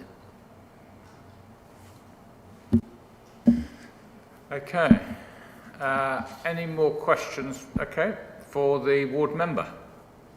No. Okay. So members, it's up to us to discuss, debate and come to a conclusion. Chairman, a very quick legal point. I want to just very quick point on the hours, that as members are aware, there is a premises licence in operation. I'm sure members of this committee, particularly those who've sat on licensing in the past, know that planning and licensing are totally separate jurisdictions. There's no legal obligation on you if you grant permission to follow the hours in the licence. If there was a different decision, then the law is quite clear that the stricter or earlier ones prevail. But of course, as a matter of good sense, having differences under two regimes is not something to go out of one's way to achieve. But it is, I just thought you should know the point of law, that you're not bound to follow the premises licence in that regard. Okay, thank you. Yes, Councillor Mansel, straight off. Thank you, Chair. I don't have a problem with the Cedars Park Community Centre having a marquee, especially during the current times. But I really don't think that third recommendation is doable, really, because as we've already discussed, if the tent's not used for 4 weeks, it has to come down, and then the next day they might have an event that needs it. So I think we need to remove that recommendation. And it sounds from the ward members, what he said, that it would be, the applicant would be reasonable about having a temporary permission. So I don't know, I'm not quite sure of the legality of this, but I would like to propose that we do a temporary permission for this marquee for, say, 5 years, and we remove that third condition. The approved plans, size constraints are fine, marquee to be retained in good condition, that's not a problem. Hours of use for public, not a problem. So those three conditions can stay, but I would like to propose that we do it for a temporary permission for 5 years. Thank you. I'm wholly in support of that idea. Anyone else wishes to go? Yep, Councillor Caston and Councillor Eburn. Thank you very much. Yeah, agree that this recommendation, the third one of the 4-week condition, it doesn't really make sense to me at all. I think there's lots of reasons why you might not use it or take it down and put it back up in a period longer than that. To me, this is ancillary to what they're already doing in this building. I think the harm is very little, if anything, because of the layout and the side that it's on. This 5 years, I'm not absolutely sure I agree that should be a 5-year permission. I think because of the lack of harm it does, because to me it's ancillary to what they're doing already. It will be a very useful space. There's a certain amount of cost involved in for a community centre in coming back in 5 years for something that you use, and I just don't think it's necessary. But I could go either way on that one, and I'll listen to debate. Thanks.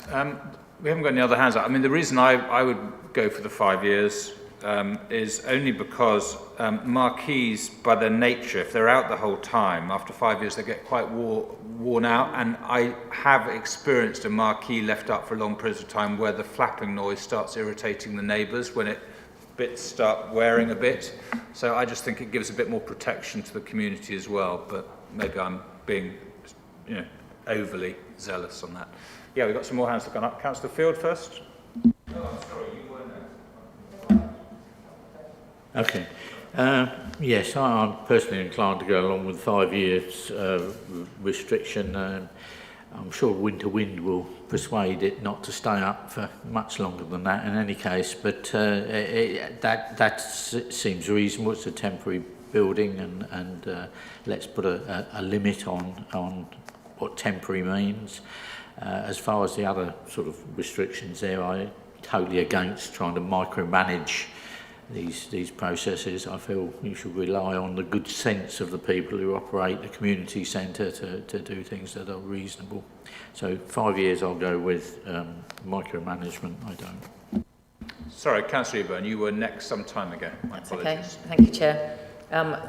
I agree that third bullet point on the recommendation should be deleted because I don't think it's workable. And I think ultimately, if the community centre has got a problem with space, then they will put in an application for a permanent extension to the community centre, and I'm sure that would be, supported if it's got good evidence to back it up. But and therefore, I agree with you, Chair, in terms of marquees. I think if they're up for a significant period of time, they do. One person's view of what looks tatty and another one's is quite different, but I do think they do start to cause a problem in terms of either looking unsightly or, like you say, flapping about and kind of things. So I think a temporary one would be, permission would be more suitable. Although I think John Paintman-G wanted to comment on that, but so I would be happy to support that. But I think that, we do need to support the community centre in what they're doing, and I don't think it would have any effect. It's not going to have any detrimental effect on the neighbours are quite some distance away. There are houses surrounding it, but they're surrounding the field beyond the community centre. So I don't think there's a problem there. Thank you, Chair. Thanks. Councillor Matthissen. Thank you. Yeah, I do generally agree. Certainly the 5 years would probably be a sensible thing to put into the conditions. I gently wondered and asked officers why they thought that it was a good idea to put in the 4 weeks, and I would suggest that if we're tempted to keep it, I think it needs to say the marquee shall be temporarily removed from site should it fail to be used for events of public use for more than 4 weeks. That would provide clarity, but I'd be interested to hear why it was offered to us in the first place.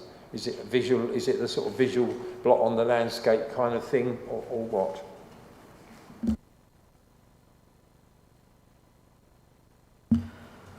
Ultimately, we have a condition that's a standard one that says that when the need of the use or the need of the building, if it's a temporary field shelter or if it's something of that nature, then within a month we would have that removed. That's to avoid blots on the landscape ultimately, and elements that may not look tidy, I suppose, is about the best way of putting it.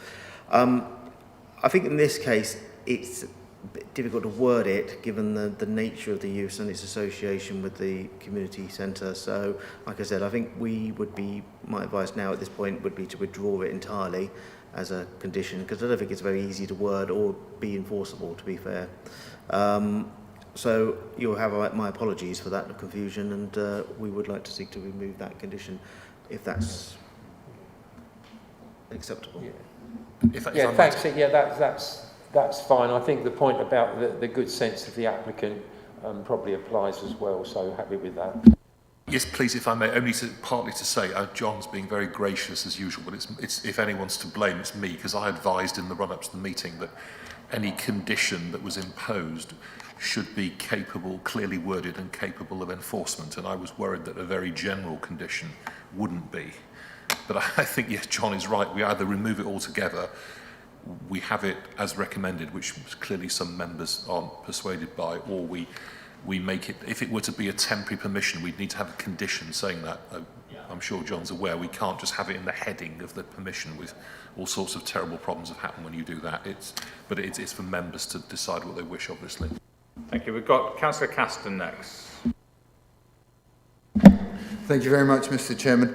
I just wonder if we've got provision to say 5 years, but give the applicant an option subject to a inspection and an officer delegated decision to have an plus 2 years, plus 3 years on the end of that, because if this goes, if we grant this like this, there is a chance that it might be removed for a period of time, and it might be still a reasonable quality, and it just doesn't seem to me like 5 years is a very long period of time for this. I wonder if have we got capacity to offer them an option subject to inspection?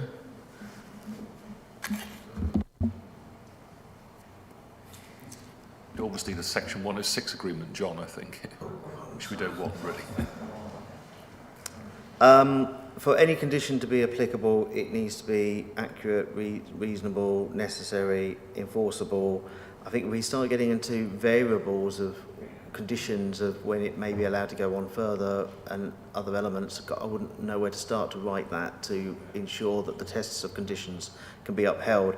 The simplest thing would be, in my thoughts, would be to imply the standard temporary condition that we have, which would be that from the decision that 5 years the use and marquee remain in situ. They can remove the marquee and put it up and down as many times as they want within that period of time, and then ultimately at the end of the 5 years that use to allow that marquee to be there ceases. If then they wish to reapply to have another 5 years or for permanent thereafter, that would be a separate application that they could make, and that application can be made at any time they like. Councillor Mansel. Thank you. Well, I did make a proposal, and after listening to the debate, I'm still happy with my proposal that we have a temporary permission, and I'm with Councillor Eburn that if they want more space on a permanent basis, maybe they apply for a permanent extension rather than a marquee. And I, you know, other places have had temporary permissions. And as we've heard from the planning officer, it's a temporary building. So I don't personally see a problem with having a temporary permission. So I'm still sticking by my proposal. I know it hasn't been seconded yet. Lots of people have said they support it, but nobody's actually seconded it. So I'd just like to reiterate, temporary building, why not have a temporary permission? Councillor Field, you're waving from the back at me. I'll second it. Okay, so just so we're clear, what's been proposed is the recommendations in our late papers, agenda item 7C, with the deletion of the line saying the marquee should be removed. The marquee should be removed from site should it fail to be used for events or public use for more than 4 weeks. That comes out, but it was replaced with a standard condition. This is a temporary approval for a 5-year period. Is that correct, Councillor Mansel? Okay. On that basis, we will go to a vote. Thank you, Chair. If you could just bear with me for 2 moments whilst I just get that into the modern.gov system.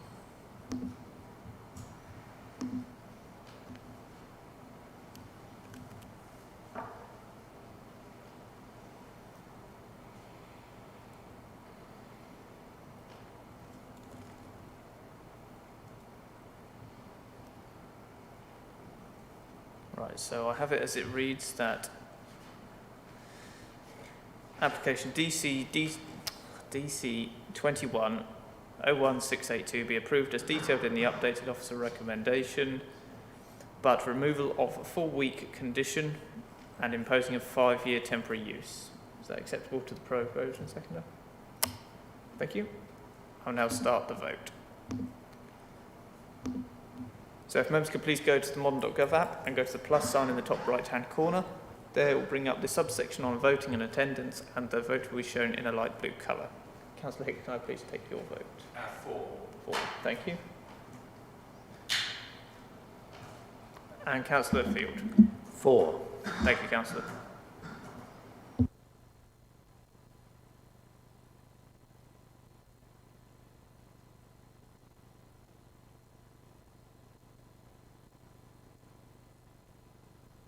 Thank you, Chair. All votes have now been received, minus Councillor Mullers as he cannot vote as the ward member, which makes that a unanimous vote in favour of the proposal. So that is carried.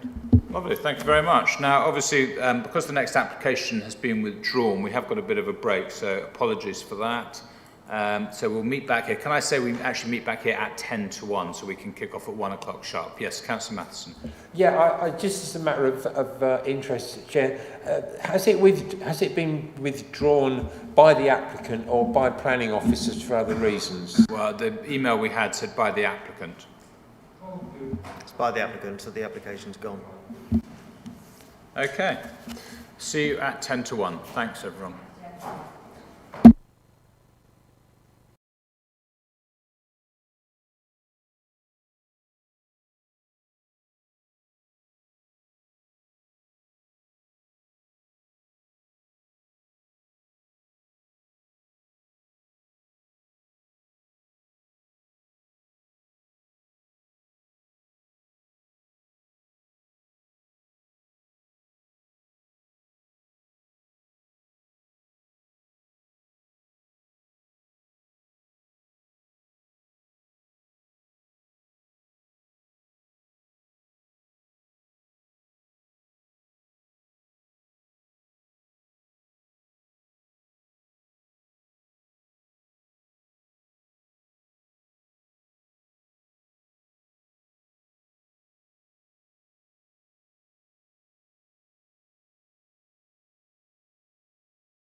Okay, good afternoon everyone and welcome back to Mid Suffolk's Development Control Committee A. So we move on to the agenda, item number 8A, DC 21 land on the southeast side of the street in Bacton. I'll now hand over to the case officer Daniel Cameron to take us through the application. Over to you, Daniel. Thank you, Chair. Yes, we have before us a full application for a new dwelling and change of use of land from agricultural to residential on land to the south east side of the street in Bacton. Members will be aware that there are late papers associated with this item. That is the full text of the appeal inspector's decision mentioned in the committee report for you. We've also had late representation on the item as well. It notes the appeal decision as a material consideration, which is noted in the reports for you as well. It notes, I would just mention to members on a quick point, is that while the appeal may be material, the site that we're looking at is not identical to the site that was considered at appeal. So therefore there is a difference and we do need to consider whether the differences in the two mean that we come to a different decision today. So, if we move to the aerial, you'll see the site. It's located a short distance away from the street. We have the rest of Bacton here, and you'll see as we move further out, the rest of the village is off to the west. If I very quickly show you the location plan, there is a significant area of land held by the applicant. The red line is the site we're considering for the dwelling and will be the extent of the change of use. The blue land is other land in the ownership of the applicant, including this small section up here. Quickly run you through the constraints, members. We have this brown line denoting the existing settlement boundary as per the current development plan. We also have these orange buildings denoting listed buildings within the area. And if I come forward to the emergent JLP settlement boundary that's currently under examination, you can see we have a public right-of-way running down part of the site, the blue land here, and we have the purple line which denotes an extension to the settlement boundary coming across the site frontage and off, covering land there as well.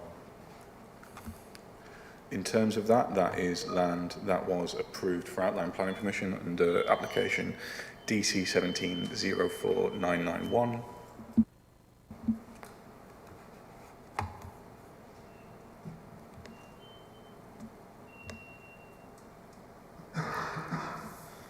And was approved and is now part of the emergent settlement boundary. And I also want to just bring your attention, members, to DC 1902745 and the site location plans. This was the application previously considered and the one on which the appeal was based. You can see that the red line for land to change use is far larger in this instance, with only a small area of blue land retained here. And then within the site plan, we have the dwelling located a considerable distance away from where it currently is now. It's now located much closer to the site entrance here, and it's also reduced in scale and size. We have some significant landscaping to these three sides, and then we also have what the applicant is referring to as a sort of wildflower nature reserve at the north of the site there.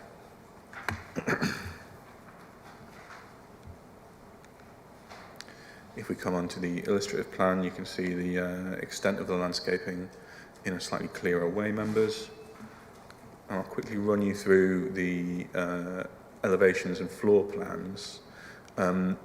It's quite a contemporary design, and I think in this way it makes the elevations quite difficult to read, to know what is a projecting line, at what degree it's coming forward, and how it will be composed. The floor plans are slightly easier. We have here the ground floor, but we've also had some visualizations provided as well. We've got the first floor layout on the other side there, members. And then we have the roof plan. We've got quite a lot of sustainability measures integrated within the building. We have ground source heat pumps. We have a solar array on this rooftop here. We have the design and build of the development going to something comparable to passive house standard. If we come forward, I've just enlarged those visuals for you there, members, so you can get a clearer view of the proposed dwelling. We've got a large outbuilding providing parking and workshop here, and then we have the rest of the house behind it. It's quite an unusual and modern interpretation, and I think obviously when we come to debate and matters of design, we'll see that that can probably be quite subjective. And if we come here, this is the view from the other way, from the south. So you have the back of the building and then two wings either side. You can see the solar panels arrayed on the top of that rooftop for you as well there, members. If I quickly run you through the site photos, this is the existing access into the site. It's currently just a gated access into a large field. This is a ditch adjacent to the site entrance. Now these photos were taken February, so obviously the ditch is quite full. It's not normally that full. And then this is the site entrance, so you can see the street just here, and then that provides the route into which future occupants of the site may walk into Bacton. You'll note from the report, members, that the street is unlit and does not benefit from a made footpath along this section, although if we cast our minds back to the site plan for DC 1704991, this would be the case for those 5 dwellings on that site as well. If we come into the site and we sort of spin round where the red pointer is, you can see the field access coming in. The site at the moment is laid to grass, but we can see the development along the street backing onto the site, and as we spin round you'll be able to appreciate that for yourselves, members. So we then have some further development backing on, and obviously we'd have the proposed meadow at the front there, and then continuing on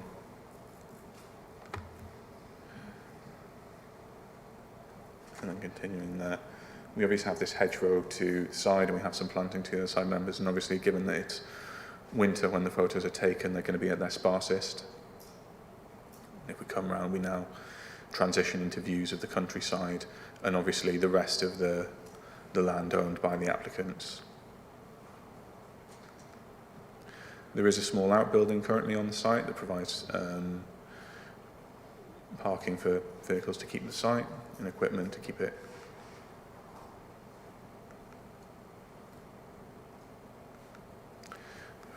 I'll take us back to the floor plan, members. You'll see from the report that the officer recommendation is one of approval, and you'll note from the final paragraph within the report that it's considered that the application is quite finely balanced. We are much closer to the street within Bacton, which is obviously a sustainable settlement at the moment, will continue to be so for the purposes of the joint local plan. And we're also noting some slight social and economic benefits of the development, but I think more than that we have quite considerable landscaping, ecological and environmental sustainability benefits in terms of the dwelling. We obviously still have the fact that applicants would need to make the transition into Bacton along the access way and then along the street, but it's considered on balance the application could be acceptable. I'll hand back to Chair in case there's any questions to answer based on the report and the presentation. Thank you. Could you just, for my benefit, just talk us through the appeal versus this and what the difference is as to why the appeal shouldn't, the recommendation from the appeal isn't relevant to this? Of course, Chair. Could we go back to the presentation, please? And I'll just bring up the appeal site.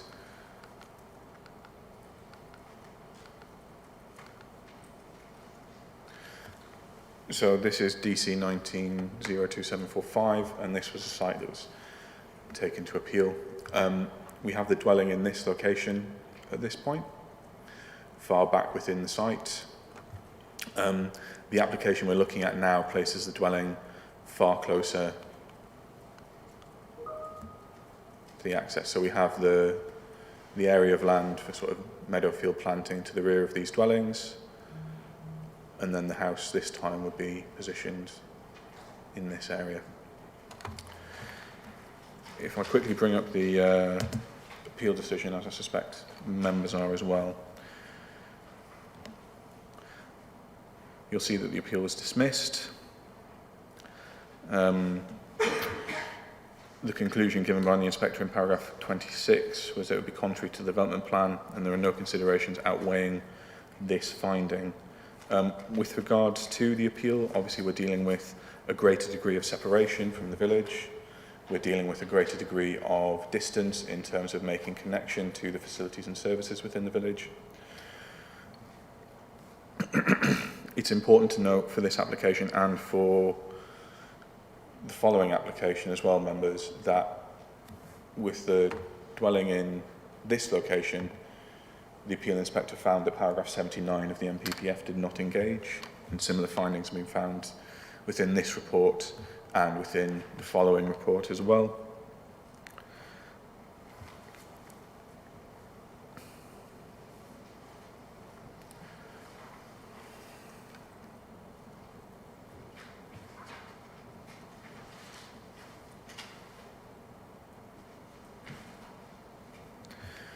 In the inspector's report, at paragraph 8, the inspector found that the occupants of the proposed dwelling would be obliged to walk or cycle some distance up the proposed private access before they would reach the street frontage, and given that the street lacks lighting and pedestrian footways, the opportunity to walk or cycle to service and facilities in nearby Bacton would not be convenient or realistic, particularly after dark or in bad weather.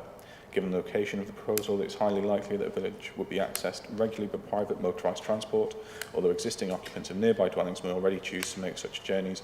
A large family home proposed could lead to considerable increase in the use of such travel to and from the site. So is the main reason why you think this is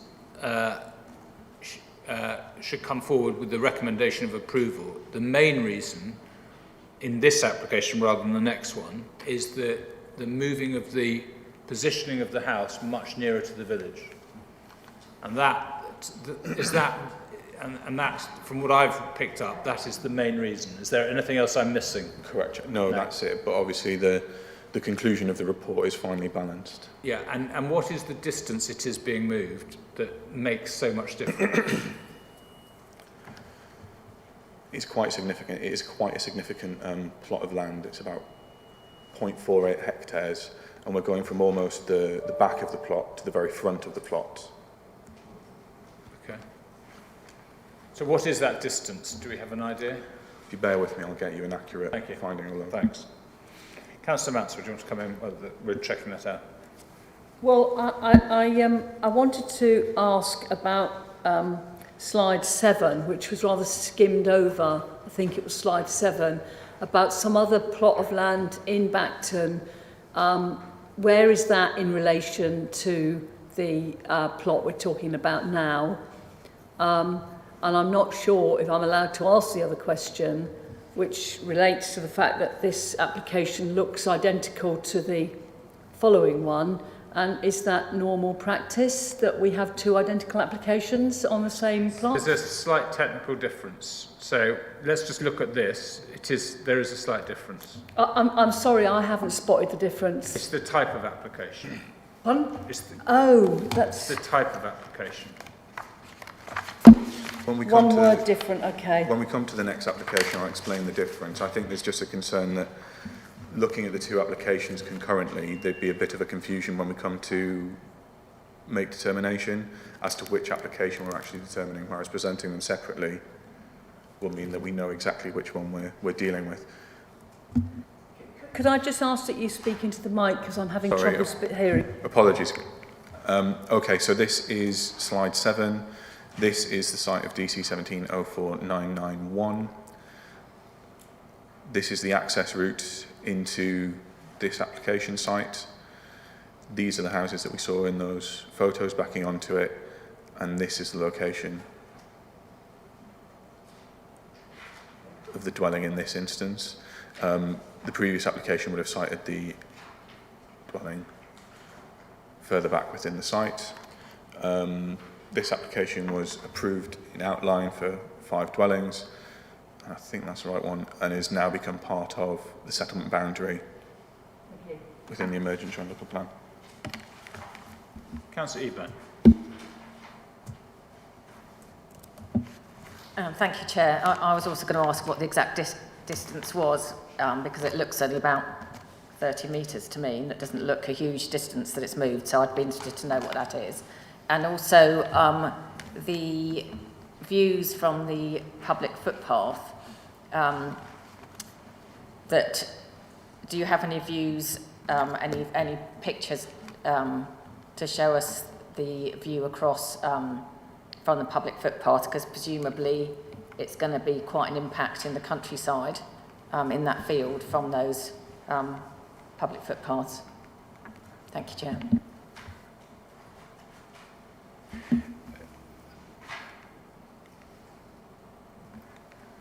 Just so that because I didn't answer the question, the difference between the 2 applications, just so that we're clear, is the word is simple words, and correct me if I'm wrong, but it's architectural merit. The second application is being submitted on its architectural merit, whereas the first one is a standard application.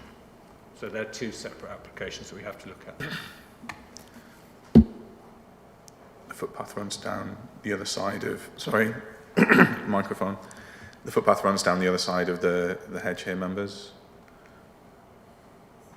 So where can you indicate on there where the actual house would be? So where the photos are taken from is where the dwelling would be approximately. So this runs down here, and then it continues down the side of this field behind this hedge again. So the footpath runs alongside it, and then across the back of it as well. Alongside it doesn't curl back round behind it. It would continue to run down towards that line of trees in the distance. Any other questions? Yes, Councillor Matthissen. Yeah, bottom of page 251. This might be a question for Councillor Mellon, but what I'm wondering is that the various applications in the village, so to speak, do they actually include the Wiverstone school site, which I believe is actually, well, it's in Wiverstone, although it's called Bacton Middle School, or was. Just wanted to clarify whether that included everything, and I wondered if we might explore a little bit more what paragraph 8.2 is whether that's a reasonable statement there or not.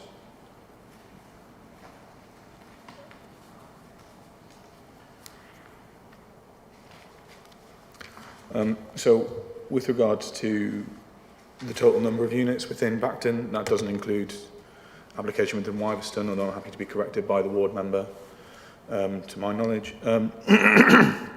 Paragraph 8.2, the site at present is located within flood zone 1. I do note the response from the flood and water team about it being predicted to be at risk of flooding, but we've had no further information from them in that regard, and we've had no further indication on previous applications in terms of issues previously. In fact, we've had no objection previously.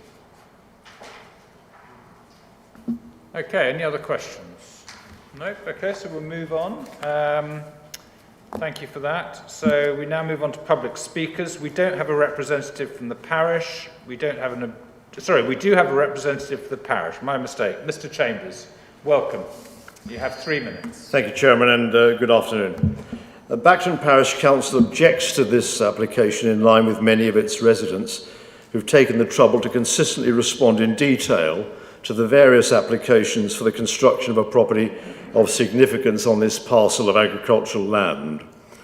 In the supporting documentation, the applicant's architect refers to the unsurprising objection to their applications by the parish council. This should not be surprising, as the council is quite properly endeavouring to protect and preserve the character of Bacton and takes a similar approach to all the planning applications that come before it.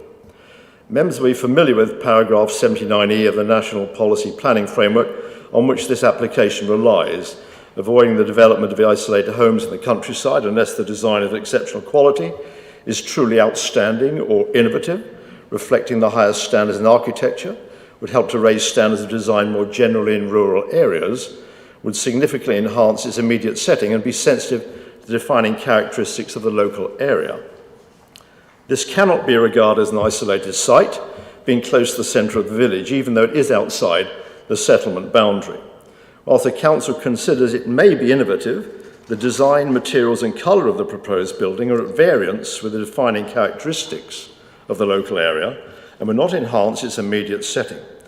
Its even closer proximity to adjacent properties than in previous applications, particularly at the approach to the oldest part of the village, makes its location even less appropriate. It's clear the access to the site presents significant challenges in achieving the required visibility displays to demonstrate safe and suitable access for even modest vehicles, never mind those that be associated with the construction of the house. The flood and water engineer from Suffolk County Council has stated the site is in an area predicted to be a risk of flooding. However, the applicant's planning statement states no part of the land is within an area at risk of flooding.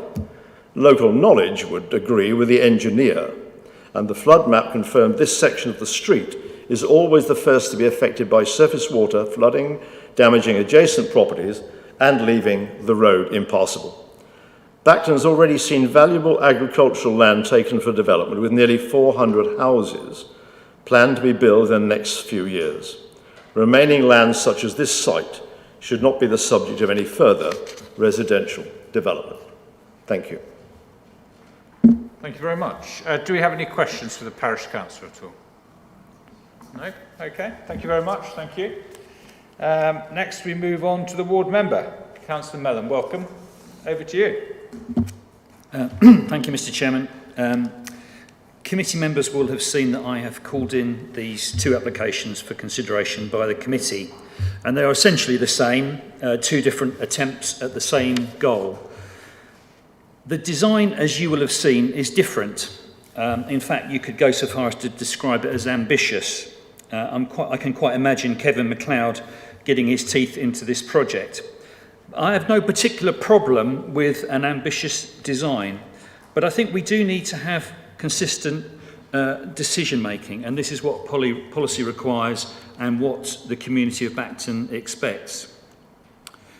This site is outside the settlement boundary as proposed for the JLP, not just outside it, but it's actually separate from it, apart from the driveway access. This is the third iteration of the design which has come forward, each one innovative and ambitious. The two previous were refused, and obviously with a very clear appeal decision for the most recent one. I'm glad to see that the officer report says that paragraph 79 of the MPPF is not engaged here. This is not an isolated site, but it is slightly separate from the village, and as such it is backland development which we try and avoid. Bacton has, depending on how you add it up, something like 420 homes which have got outline or full approval. The site on the middle school technically is in Wyverston, but it's really part of the built form of Bacton. So 420 homes. Construction is just starting on the first site, which is opposite the middle school. But as such, we have a good supply of homes coming forward in Bacton.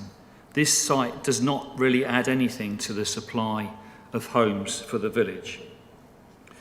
There is no particular community benefit. The benefit really accrues to the landowner and the applicant. There has been flooding regularly on the street at the point where this application accesses the road. And I see that the highways have not approved this application, and I believe that's because the applicant cannot achieve a visibility display with land in his ownership. I see that as a very key reason not to approve it. It may be okay for the occasional agricultural vehicle, but it's certainly not for a big development which has 7 parking spaces, and obviously there'd be the construction traffic as well. I just point the committee in a recent decision at the other end of the village, at Bacton Football Club. 8 homes outside the settlement boundary of the village were refused by the officer because of lack of connection to the village and because it was outside the settlement boundary. It seems to me that this applies in this case just as well, and I would ask you to consider refusing this application. Thank you. Thank you very much. Do you have any questions for the ward member? Yep. Councillor Matthissen and Councillor Yeah, Cassidy. I'm glad Councillor Mellon mentioned the visibility display. I see that I'd intended to ask the officer about that, but didn't do so at the right time. Could you cast any light on that one?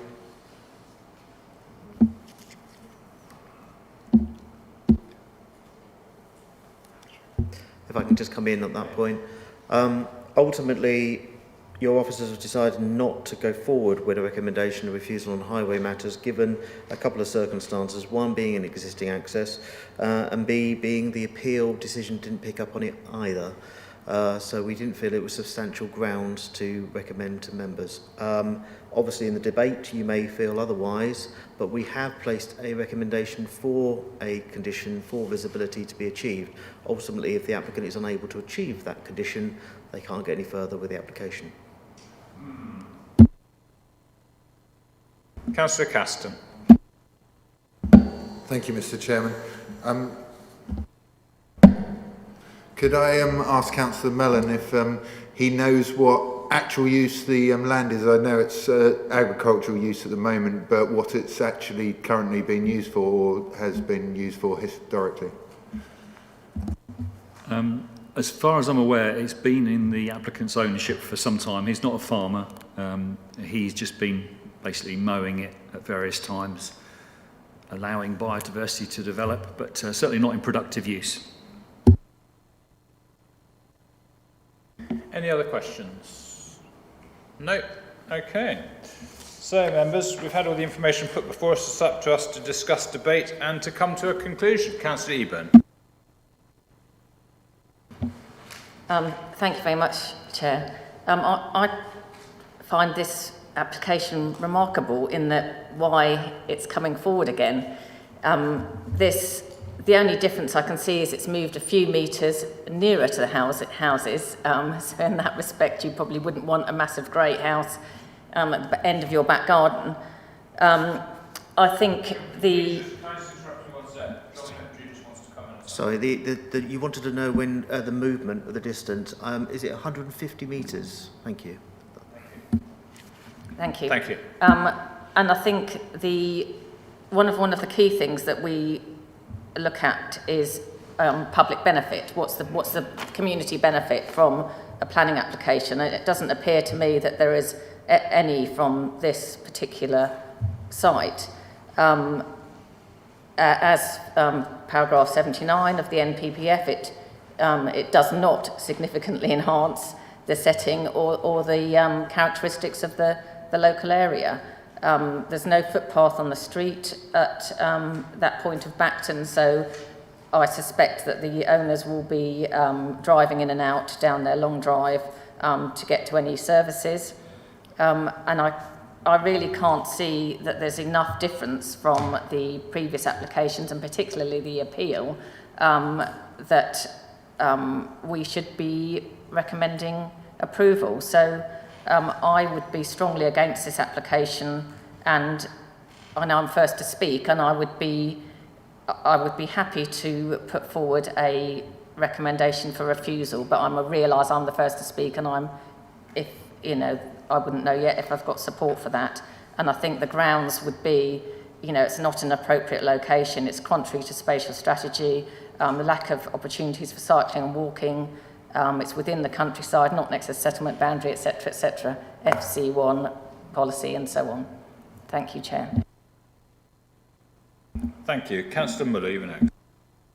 Yes, I too agree with you, Councillor Eber, and certainly with paragraph 79E2.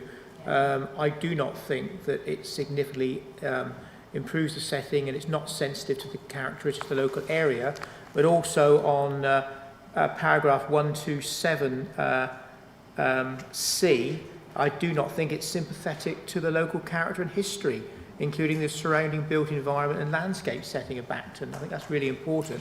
But I'm also looking at paragraph 10 of the appeal decision, and the appeal inspector says, I conclude that the site would not represent a suitable location for housing, having regard to the access to shops, services and facilities. I accept it's 150 metres nearer the street, but surely that is still the same. You still, so I must admit, looking at this personally, I'm looking to not support this application. Thank you. Thank you. Councillor Mansel. Thank you. I completely agree with everything that's already been said, and for the sake of 150 metres, I don't quite understand why paragraph 8 of the appeal decision is changed in any way whatsoever. The first bit just talks about the distance from the dwelling to the road, but then it goes on to say that the street lacks lighting and pedestrian footways, the opportunities to walk and cycle to the services and facilities available nearby would not be convenient or realistic, particularly after dark or in bad weather. Well, that's not changed at all. Okay, you've not got 150 metres down your own private drive, which you might put lighting on anyway.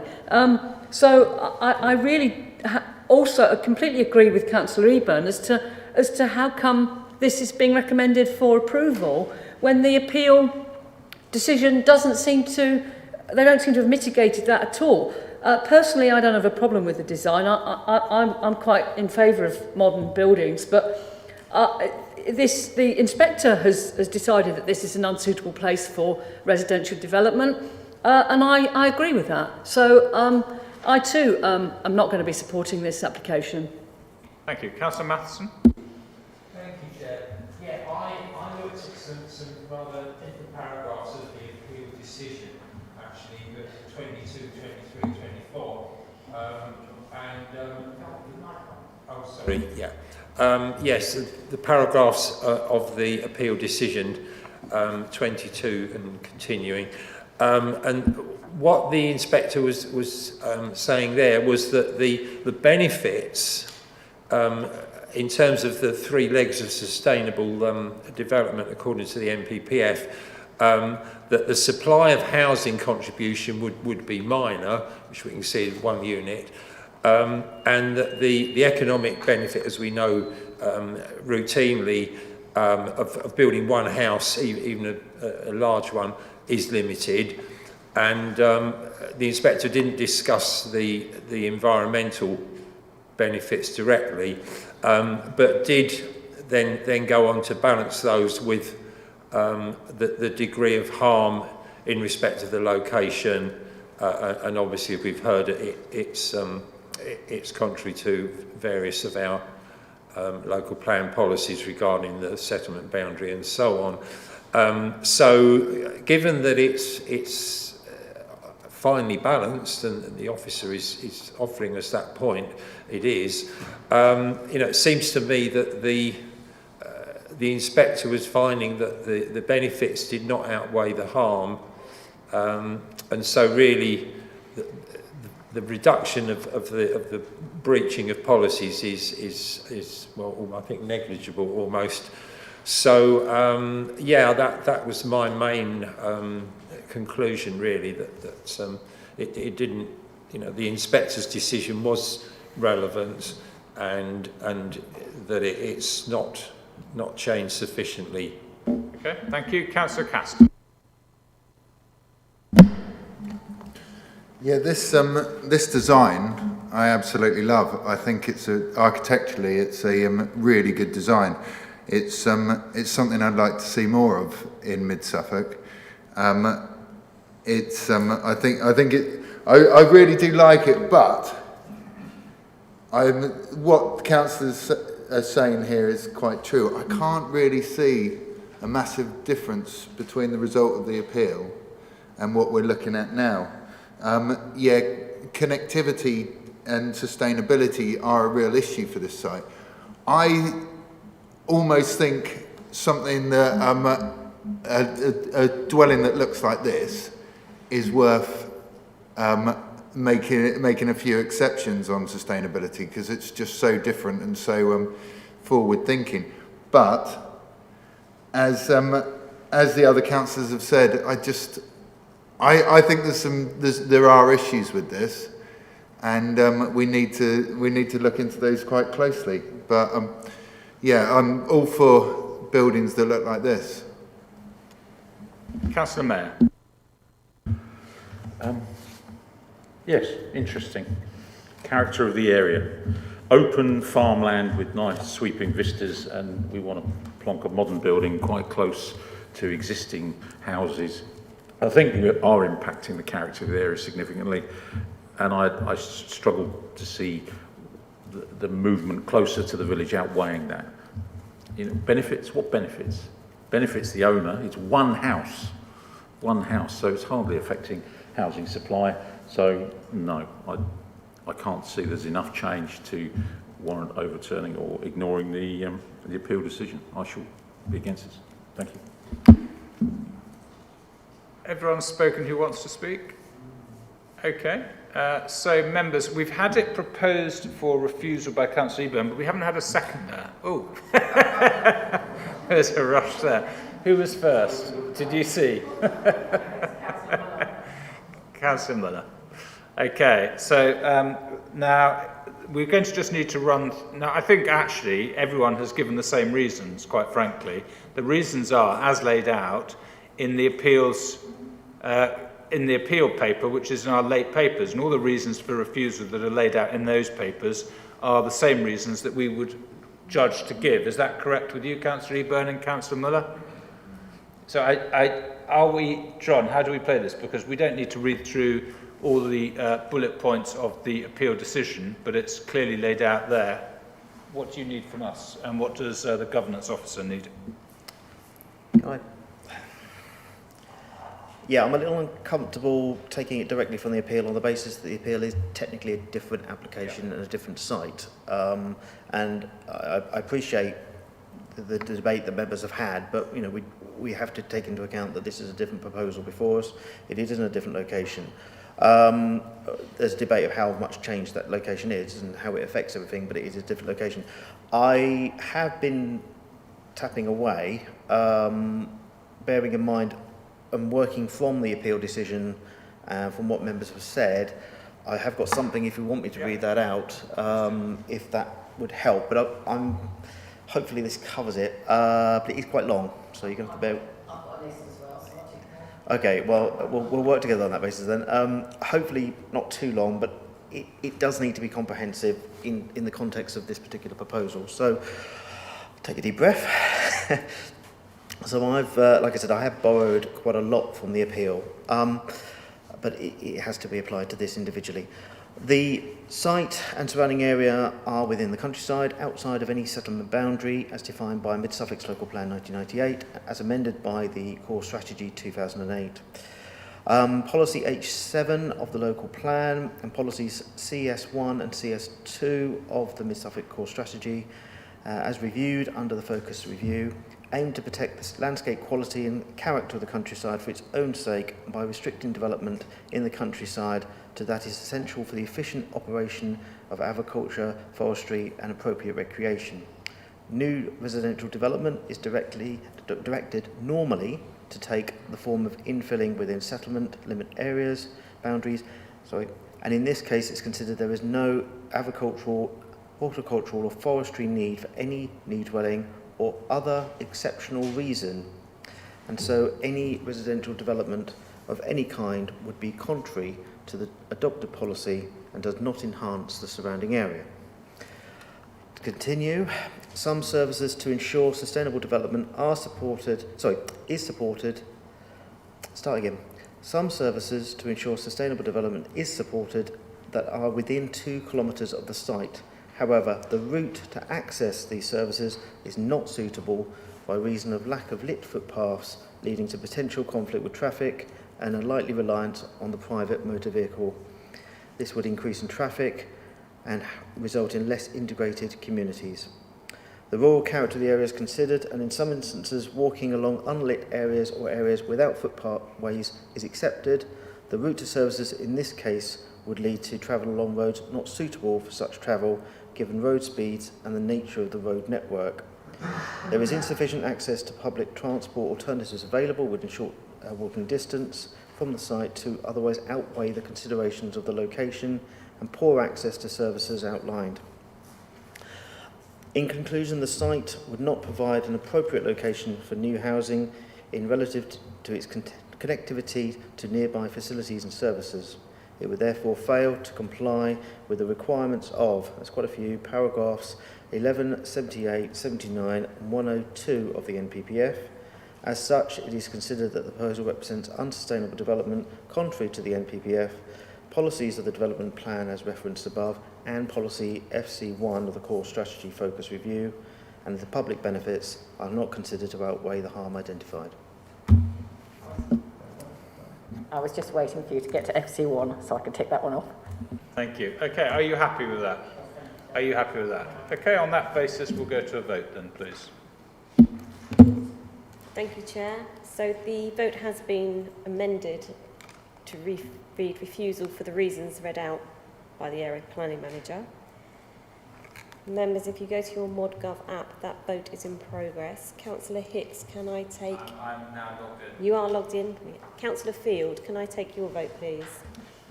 Yes, refuse.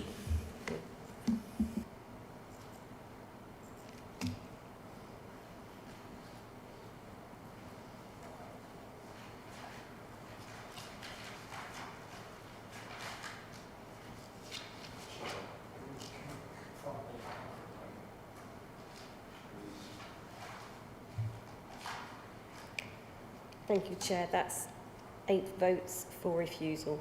Okay, thank you very much. We've asked us to literally have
Into the next application, DC 210018, which is also in the same location. Back to you, Daniel.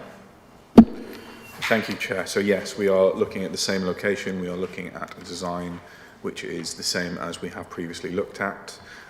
If members would like, I can run through the presentation, but the slides are the same as those that you've already looked at. I think the key issue to look at... I think if you just pick out the difference between the two applications, of course. That'd be the main thing. The key difference with this application is the applicant has asked for consideration of the site to be made under paragraph 79 of the MPPF,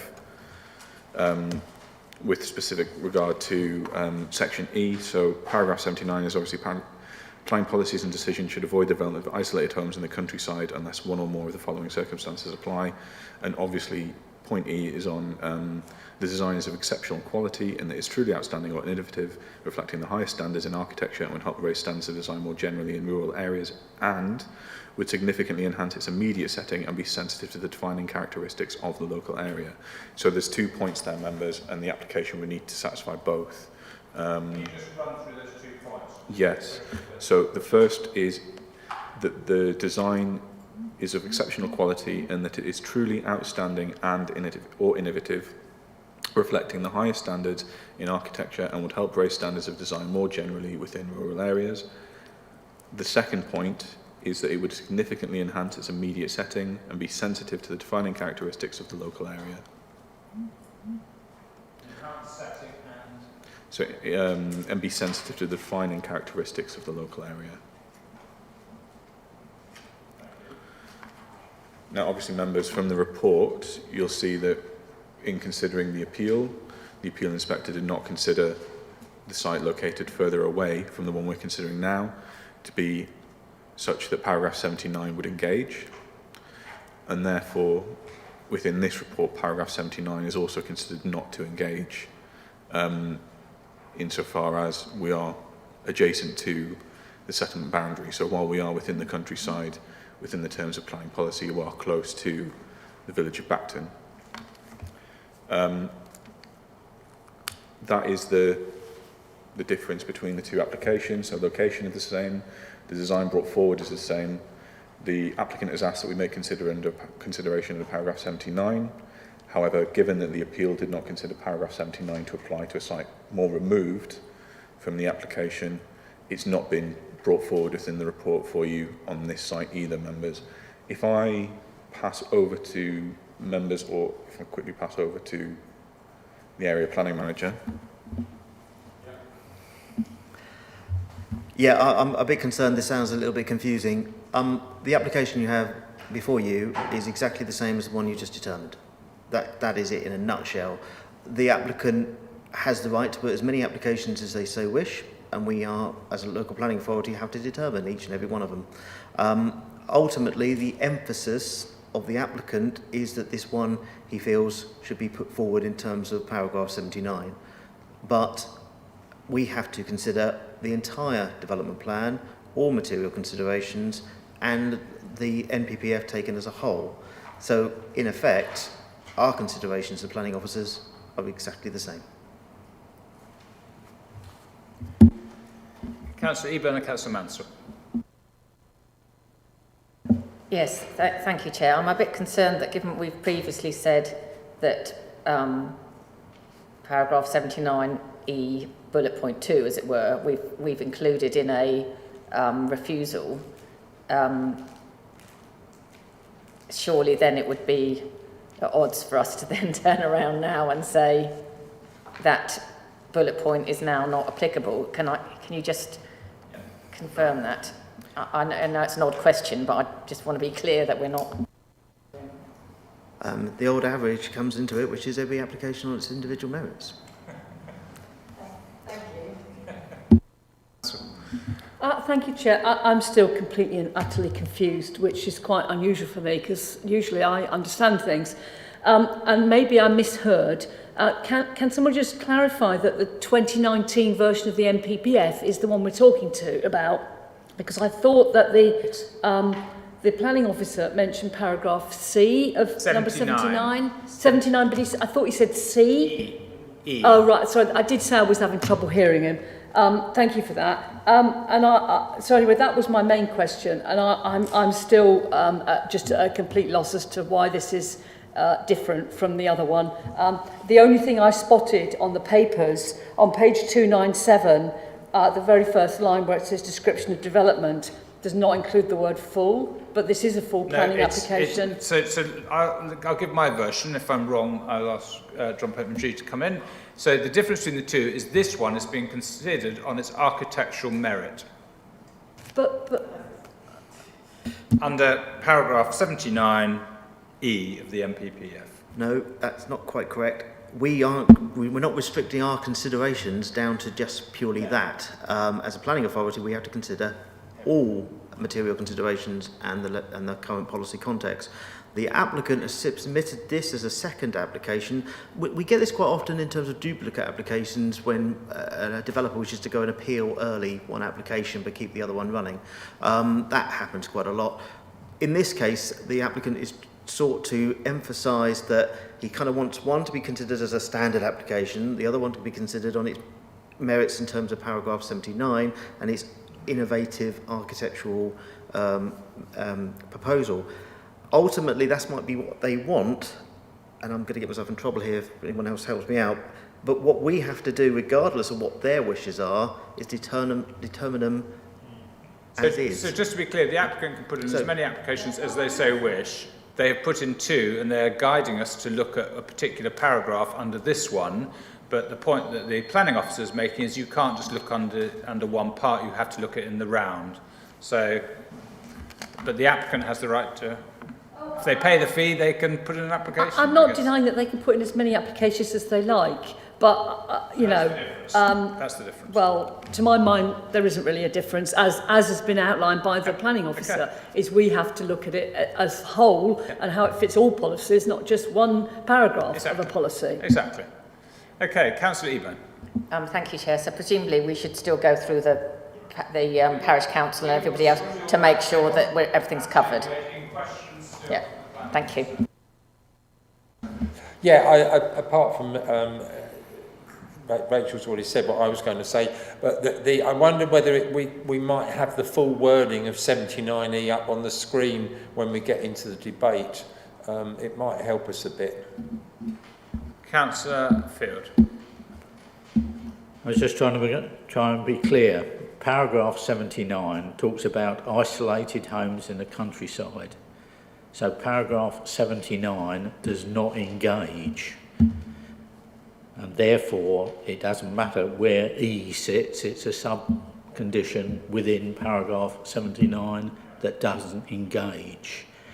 And paragraph E is not replicated elsewhere in the MPPF. Am I correct in that?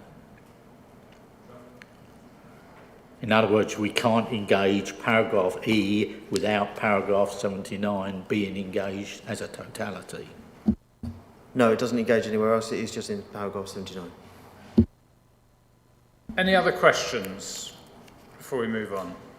No? Okay, good.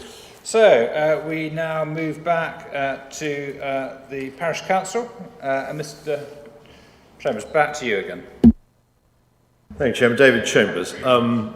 I'll repeat my 4th paragraph, if I may, because you've already repeated my 3rd. The office has clarified what 79E actually says. Our rebuttal of that is that it cannot be regarded as an isolated site being close to the centre of the village, even though it's outside the settlement boundary. What the council considers may be innovative, and I can see the argument for that. The design, materials and the colour of the proposed building are at variance, what I think is the important element, the defining characteristic of the local area, and will not, certainly not, we believe, enhance its immediate setting.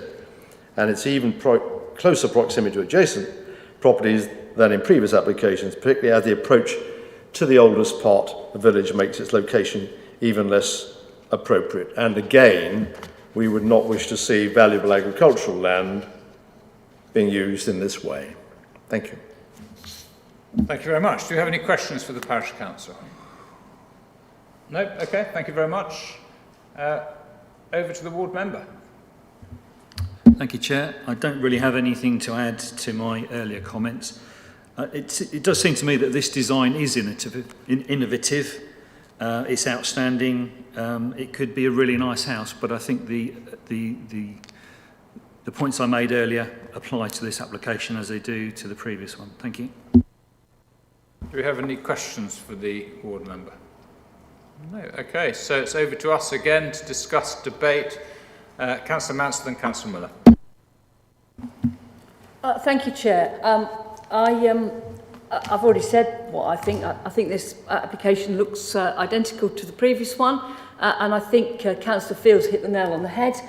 We've already agreed that it's not in an isolated position because it is adjacent to the existing settlement and it's not considered to be isolated. So therefore, paragraph 79 doesn't appear to engage in the first place. I'm not denying that the design of this property is unusual, it's exceptional. I quite like it. I quite like modern buildings, but I think for all the same reasons that we've refused the previous application, I'm happy to propose that we refuse this one on the same grounds.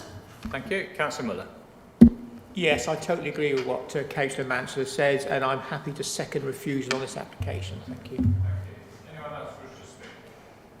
So, are we able to refuse on exactly the same grounds as the previous application? Do we need to run through them again? I'll say yes, but I'm more than happy to read through it again if you wish. What's your advice? Do we need to hear them all again? Not necessary unless members are unsure of these. Are members happy that it's, as we've just heard it, the previous application for the same reasons?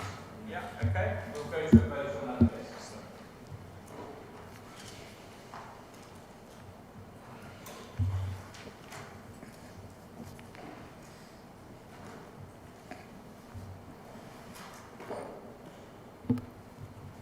Thank you, Chair. I've just amended that in ModGov.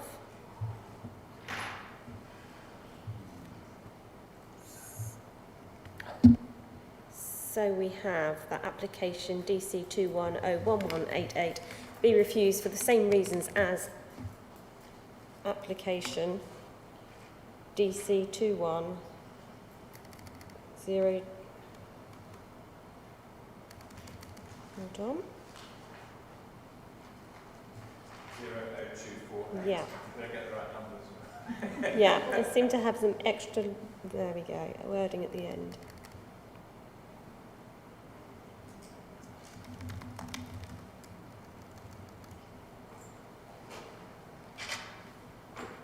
Okay. That vote is now in progress. Councillor Field, can I take? Can we just remove those extra letters? Are they still there? Sorry, I thought... It says he offers a recommendation at the end. Oh, okay, sorry, I thought that was... thought I'd managed to get rid of that bit. Bear with me just a moment.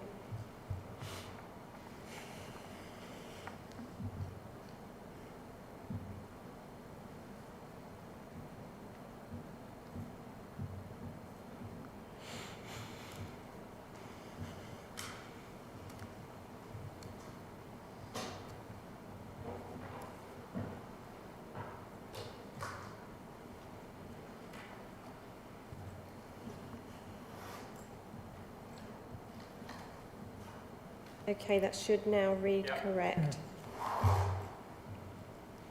Thank you. Councillor Field, can I take your vote, please? Reject. Thank you.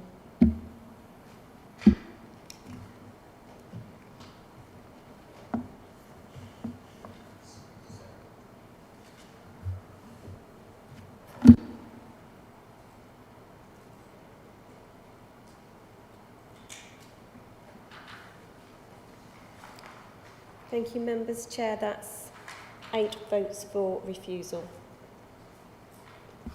Thank you very much. Okay, so final item on the agenda is, do we have any site inspection requests that needed to be reported to the committee? None received. Thank you. Okay, formally close the meeting at 1:59. Thanks everyone for joining us today.